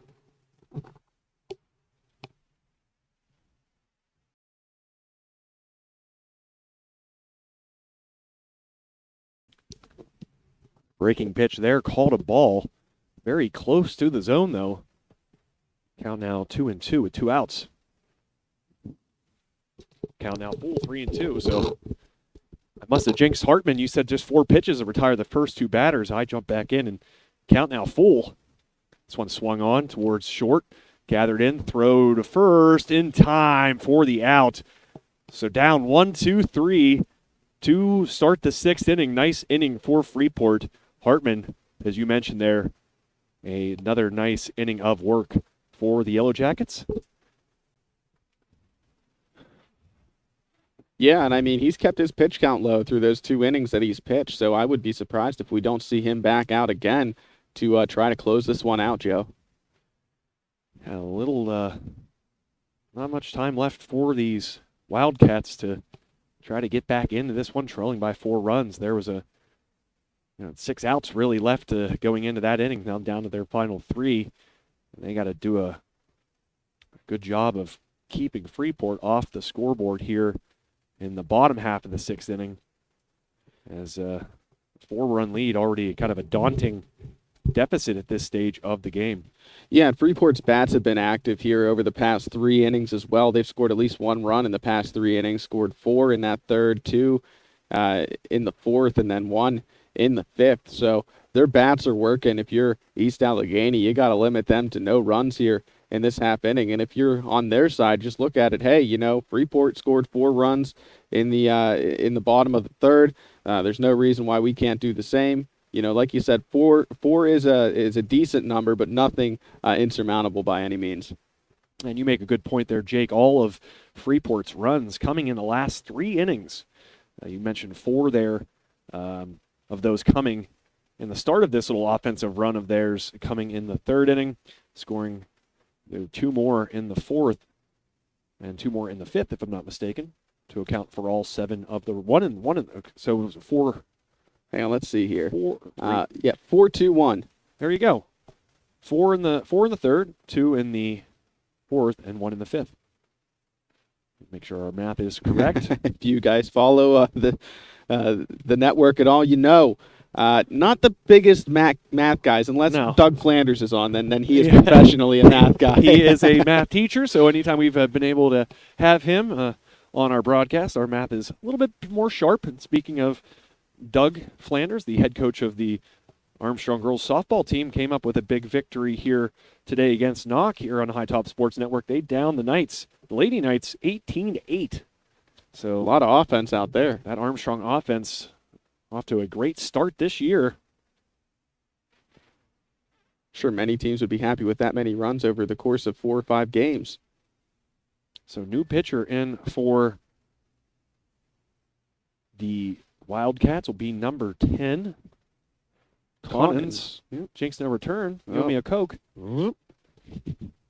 Ball 1. That's Asti at the Alec. dish. Yeah, Alec Asti. For 1. Donning number 4. Sees a strike there. Count now even. 1-1.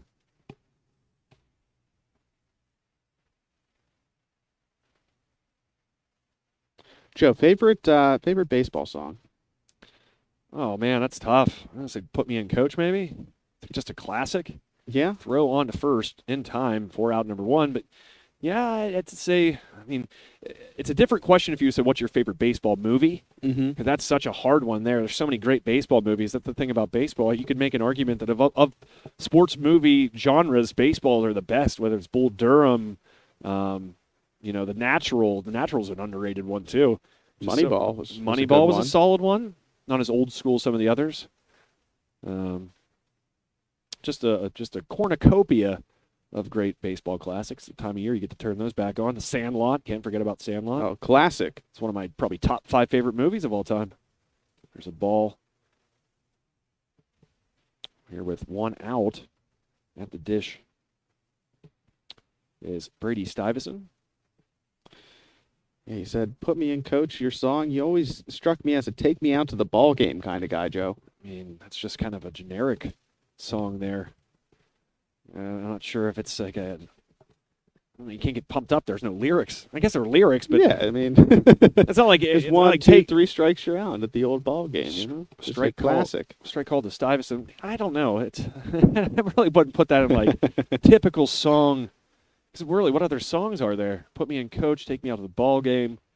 I think we just ran the well dry there. Yeah, I think that there's 2. So you're either, oh man, that went high. Stuyvesant nearly taking that one. It's been hit twice already today, I do believe. You're either a put me in, coach kind of person or take me out to the ball game, guy. Yeah. Just two very different kinds of people, the ones that like take me out to the ball game versus put me in coach. Yeah, and if you guys are listening at home, let us know which kind of person you are. You would take me out to the ball game guy or gal, or are you a put me in coach kind of person? Tough pitch there, low and outside. Stuyvesant kind of does a quick little trot in disgust. It certainly looked like it was diving for the outside bottom half of the plate and maybe wandered off, but they called a strike nonetheless. So here's a pitch. Stuyvesant, grounder to short. He's going to motor down to first and called safe. Close that one. So Brady Stuyvesant using the wills there to get down to first base and beat out the throw from short. Probably call that an infield single. Yeah, I'm Stuyvesant. I'm sure Stuyvesant's happy out there. To take a trot to the base, having to show off the wheels a little bit instead of, a slow jog after getting hit by a pitch, as he was twice already in this one. Yeah, he's gotten to make his way to first base, but not as quickly as the last one, as you saw there, showing off the wheels. He now stands at first base with one out. And the pitch, another ground ball to short. Stuyvesant's going to motor down to second base. He's going to beat that one out. Plays it first. The ball dropped. Stuyvesant's now going to motor towards third. That one's going to be errant. Stuyvesant's going to motor home now.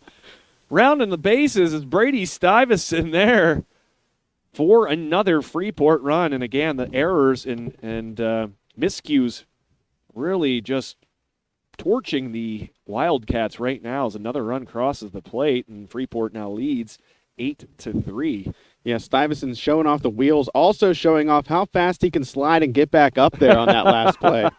Yeah, you saw head coach Ed Carr there with the windmill as he was still kind of sliding into third base, knowing that ball had gotten past the third baseman. And Stuyvesant, as you mentioned, bounced quickly to his feet, rounded the bag, and trotted home. Yeah, slid into second, slid into third, and then was able to just stand up and walk home, or run home, rather. Pitch by Connins. Looked like that was outside. Yeah. Ball one.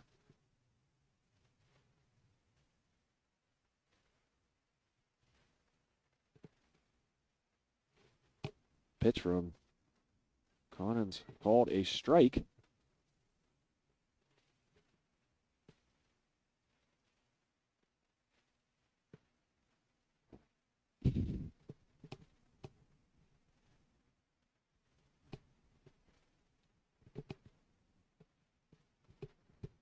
There's this ball lifted out of play. It stays in, but the catcher unable to make a play on it. We saw him drop a ball directly above his head earlier in this game. Right there, unable to make the play to his right, heading towards his team's dugout. So,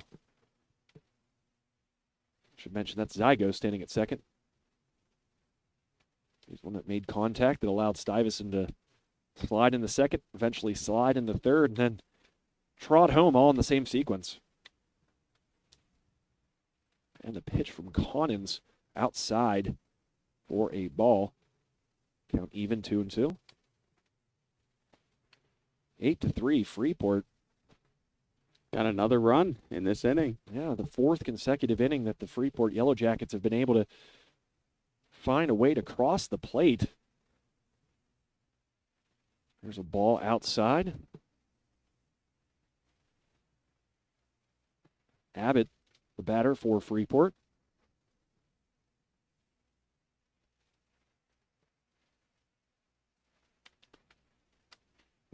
Connins looks back at second, fires home. This one's going to be lifted to right field. That's going to drop in. Here's a chance possibly for another run. That gets past the right fielder. That'll allow the run to score. And then Abbott able to slide into second base. But I say that's probably a single and an error. Definitely, But another Freeport base runner in scoring position off of a miscue by the Wildcats. Yeah, nice hit there by Abbott, right out to right field. Dropped right in. We've seen a number of those balls hit out to the outfield to just kind of find the hole there today, Joe. Another one and another RBI as 9 runs now in for Freeport during this game. Now mound visit by East Allegheny. Looks like that will be it for Connins. So this call to the bullpen, we'll take a quick break. So for Jake DeLuca, my name is Joe Rhodes. And this call to the bullpen sponsored by Franklin Village Shop and Save for all your holiday treats, meats, and everything in between. Visit Franklin Village Shop and Save. We'll be right back. Treats, meats, and sweets.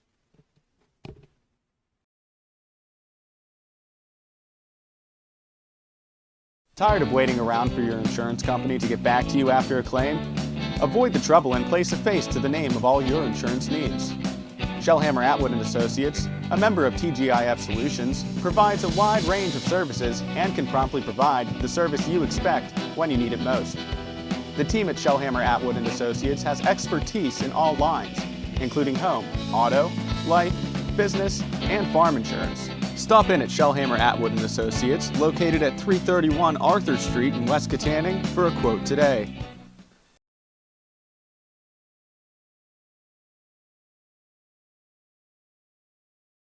With over 40 years of experience, Steffi's Country Catering in Adrian provides sumptuous home-cooked food served by a friendly professional staff to make your next event worry-free.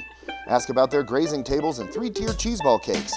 Sugar Rush Cupcakes by Tara are available by order, and be sure to check out their Facebook page for weekly Sunday takeout specials. Mention High Top Sports Network when you book your next event to receive a special 10% discount. And welcome back to High Top Sports Network's presentation of WPIAL Baseball, presented by TGIF Solutions, insurance that's right for you now and in the future. A call to the bullpen. We'll see Cahill take over on the mound after Connins was only able to retire one batter in his stint on the mound.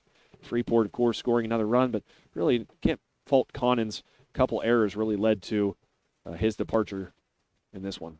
Yeah, definitely, Joe.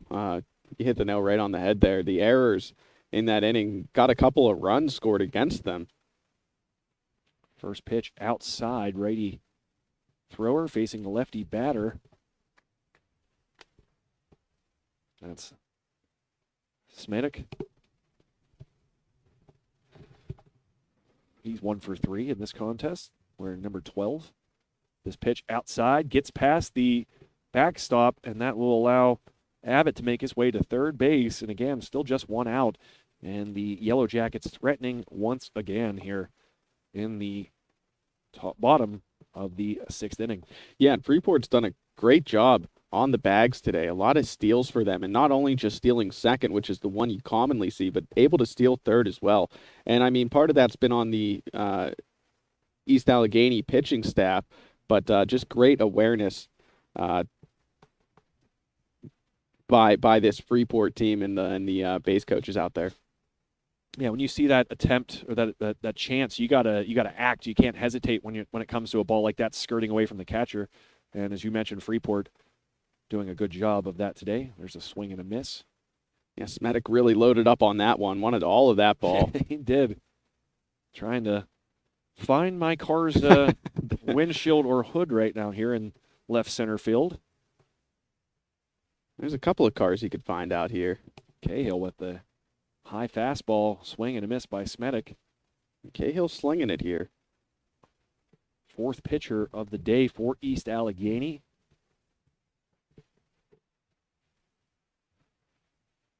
And the pitch, low and inside, 4-4.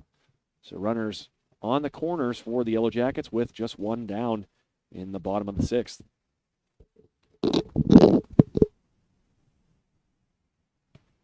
Smedik at first. Abbott at third.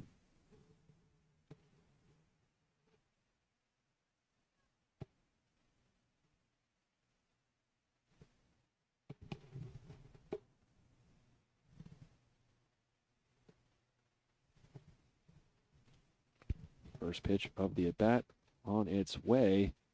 Low for ball 1.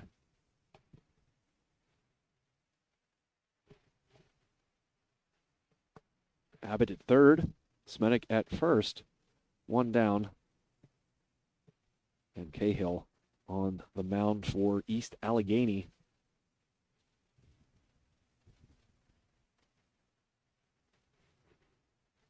And the pitch, runner going, he'll cruise into second without a throw. There's 2 runners in scoring position, and Jake mentioned a moment ago just the decisiveness of Freeport on the base path really paying off today. Did they call a ball or a strike on that last pitch? I know that one was a ball, but the one that... I believe that was a strike, if I'm not mistaken. Again, kind of hard from where we're at out here. And sun setting here and kind of shining from the side. Phil, there's a strike called, so that must have been a ball called. I'm guessing it's 3-2 then. I apologize.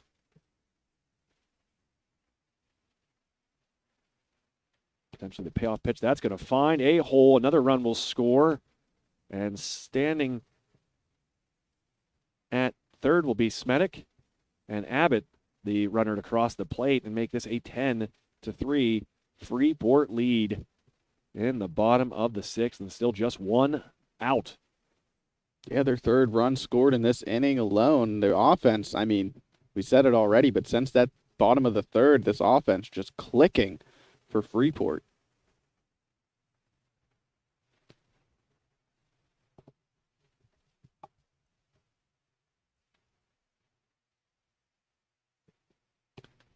There's a pitch for a strike with runners on the corners. And, you know, it's got to be frustrating for East Allegheny knowing that you probably should be in your dugout right now ready to take it at bat, if not for the errors that have really plagued them throughout the back half of this game, particularly this inning we're in. Swing and a miss. Strike two. Chase that one high. Really, that's been the story, I do believe. Just the errors that have really played a big role in the outcome here, and a lot of these runs. Be curious to see at the end of this how many of these runs have been earned. Yeah, that's a good point, Joe. I can think of at least three off the top of my head, errors, 3 runs that were off of errors, and here we have another one potentially. Pass ball will allow the run to score. And they can't track down the ball, Joe. No one knew where it was. The catcher was just looking around and no help from his teammates trying to designate where the ball was. So another run scores. Runner scampers down to third, and it remains just one out here in the bottom of the sixth.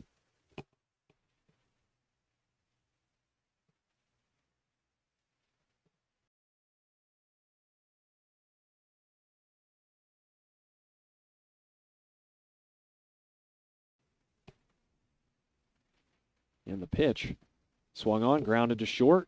Going to be a play at first. Throw in time for the out. Run does score. That makes it 11-3 in favor of the Yellowjackets with 2 outs. 12-3, actually. Oh, excuse me, 12-3. Thanks, Jake. You lose track of them whenever there are so many being scored here, Joe. I mean, we are enjoying quite a treat that this offense of Freeport is putting on for us. So 2 outs, bases clear for what feels like the first time in a long time. And the pitch, low, 4-1.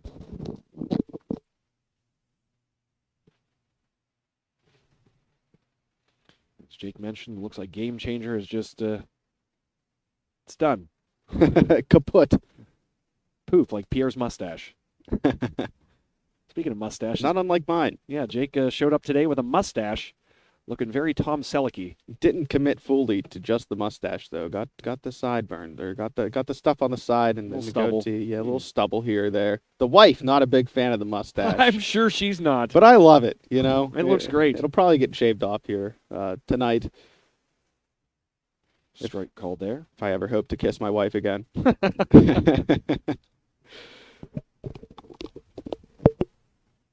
And the pitch on its way. Blind, hard, the opposite way. Nice piece of hitting there to drive it to the opposite field for a 2-out single. That's by number 3 for the Yellowjackets. That, of course, is Ethan Lisinski. This inning continues for Freeport. No mercy. I believe a 10-run rule. If Freeport's able to score one more run, I think that would do it. Yeah, I think so. And wild pitch there sends Lisinski to second.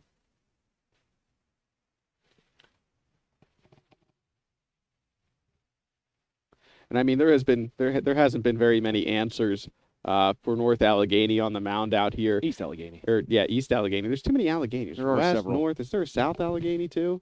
Here's Hartman with a blooper. It's going to head for left field and caught for out number 3. So we will see the 7th inning here at Community Park in Freeport, Pennsylvania.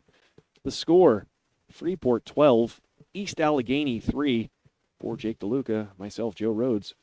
We'll be right back here on High Top Sports Network's presentation of WPIAL Baseball, brought to you by TGIF Solutions, insurance that's right for you now and in the future. Tired of waiting around for your insurance company to get back to you after a claim? Avoid the trouble and place a face to the name of all your insurance needs.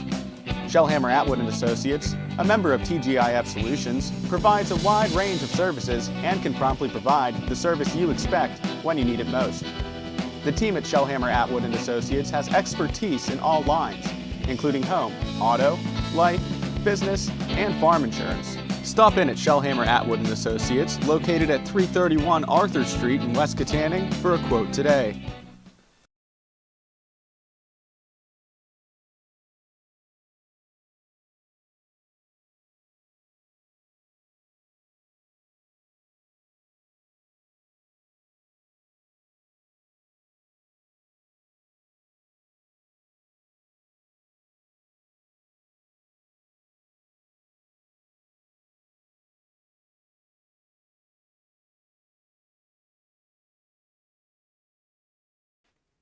And welcome back to High Top Sports Network.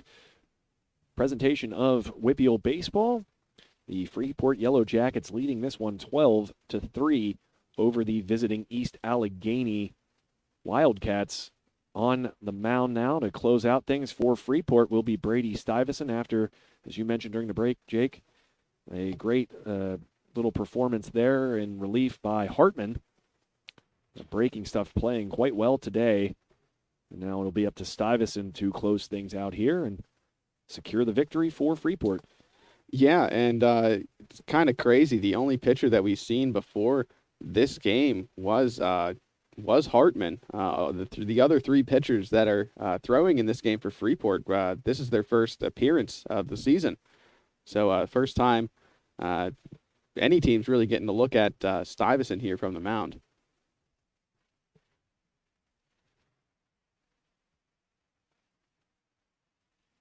Stuyvesant had to make a quick trip, looks like, back into the dugout. A glove change, not sure what he was doing there. Get back to warming up here. And really, Freeport, it's one thing when you talk about the errors of East Allegheny, but good teams find a way to capitalize on those errors. And whether it's been the aggressiveness and the effectiveness of which Freeport has played on the base paths, the timely hitting, hitting for extra bases, they've taken advantage of this opportunity in front of them. It's not like whenever you see a team or see a game and you're talking about how you were given chances and you didn't capitalize on those chances. And Freeport will be able to not go to bed tonight fearing that they did not take full advantage of those opportunities that were in front of them here, putting up 12 runs against these East Allegheny Wildcats. Yeah, and, Freeport with 12 runs on the board. Just 6 of those, it would appear, are earned runs. So, you talked about the errors. That just goes to show you how much different this game could look. I mean, this could be a 6-3 game. East Allegheny would still have a little bit more hope here, but now down 9, it looks pretty dire for these Wildcats. 3 more outs. Stuyvesant's first pitch, the lefty, in the dirt for ball 1. Mentioned Freeport just 3 outs away from victory number 1 here in the 2021 campaign.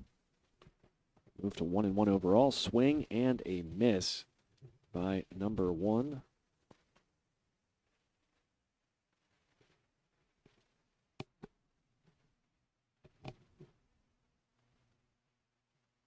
Breaking ball swinging over top there for strike number 2. Count 1-2.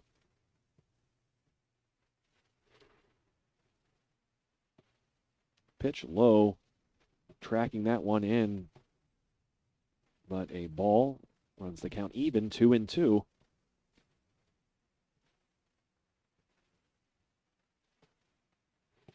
Pitch there, called a ball. And make it a full count here, Joe. Stuyvesant, first inning of work this year on the mound, I do believe. You said that, yes, Jake? He did not indeed. appear in that Freeport-Armstrong game? Yeah, they had 3 pitchers appear, and there's a walk, though. 3 pitchers appear in their loss at Armstrong to open the season up on Friday. 4 pitchers out here today, and another 3 that we haven't seen. Here's a throw down to second base, nearly in time. My goodness gracious. If there was replay, that might have been something to look at there, but some miscommunication there, and looked like Westendorf had a hard time figuring out where that ball was behind him. That allowed the runner to make his way to second base here, still with no one out. So early trouble for Freeport here, but luckily for them, they have the cushion that they do of 9 runs. Ball 1. Top of the 7th inning here. Freeport's official home opener. This one's going to be grounded up the middle, gathered by the shortstop, but it gets through his glove. Rounding the bat. Nope, he'll hold up there. So runners at the corner. Good throw in there by the center fielder to keep runners where they were. So now still no one out. Runners at the corners for East Allegheny. In comes a lefty, so we'll see a little lefty on lefty action here.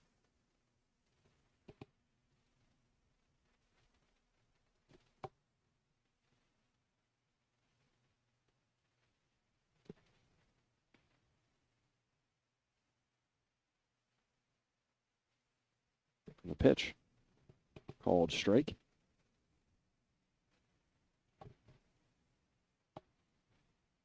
(12-3), Freeport leading East Allegheny. 3 outs away from closing this one out. This one hit sharply, thrown to second base, but late.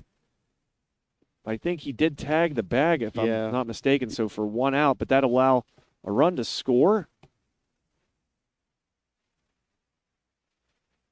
Some hesitation there from Wasinski. I believe that's who's playing first, if I'm not mistaken. Yeah, I believe you are right. Hartman started out there at first, but then whenever he went into pitch, Lasinski went in to relieve him at first base. Pitch on the way, strike 1. So 1 down. Man on second. Run did come across there. Make the score not look quite as bad. Breaking ball well inside for ball 1.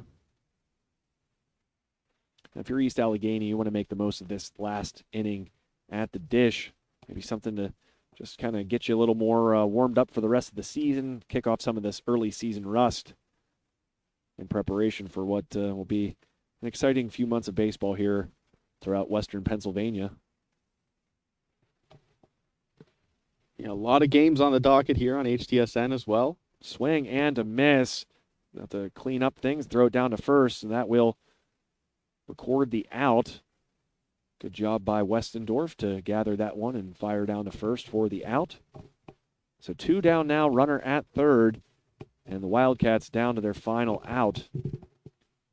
And they trail by 8 runs. You know, this Freeport team, they took their licks on Friday, unable to score a single run. But today, showing off the offense, something that, you didn't really get a chance to see on Friday, Joe. Yeah, certainly. And it's just been smart baseball, really, from Freeport here today. There's a swing and a miss for strike 1. But to your point, Jake, you've seen a lot of different things that they've been able to do. It's not just, you can't just be happy with the hitting. You got to be happy with the base running. You got to be probably pretty pleasantly surprised with the pitching and what you've gotten from there today, and the efforts of someone like Hartman, as we saw last inning. Yeah, 2 really strong innings from Hartman in this game.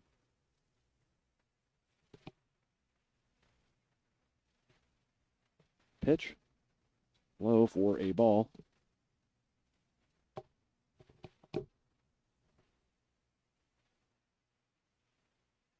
Runner at third base. 2 outs. Pitch outside, called a strike. Count now 2-2. Freeport just 1 strike away now. Pitch, breaking ball, high, just missing the top part of the zone. Count now full, 3-2.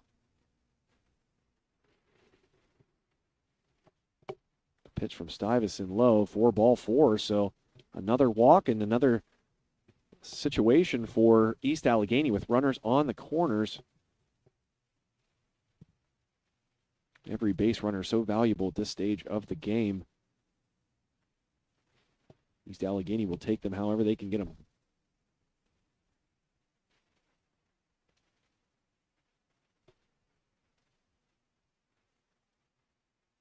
Pitch, bouncer, low, gets away. That'll allow the runner to advance from first to second, but the runner at third will be held. No reason to take an unnecessary risk there. One run's not going to do much for you, so why risk it at this point? Especially with 2 outs. The pitch from Stuyvesant. This one's roped deep to right field. Back tracking over the right fielder's head. 1 run will score. 2 runs will score. Going for a triple, and in is the East Allegheny batter. I apologize, our roster's not working anymore here, but that's number 5 for East Allegheny with the 2 RBI triple. Yeah, I believe that's Cahill. Nice job by him. Cahill's kind of been a bright spot for this team, too. You know, got that triple there and made some plays out on the field, too. Big cut here, swing and a miss for strike 1. Again, if anything, East Allegheny just making that final line score look a little bit better with these runs late in the game. Strike 2. Dropped it right in the breadbasket that time. The inside corner, that's a tough pitch to swing at and commit to. Seen a couple of really good breaking balls from Freeport today. This one's going to be popped up. Stuyvesant's going to camp under it. He grabs it, and that will do it. The Freeport Yellowjackets able to put away East Allegheny by a final score of 12-6.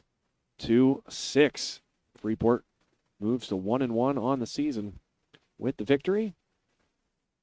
And they will hopefully be able to see the field again this week. We mentioned earlier that the weather is going to be questionable here later in the week, so we'll have to wait and see. Otherwise, hopefully we'll have the Freeport team back on High Top Sports Network here soon for your viewing pleasure.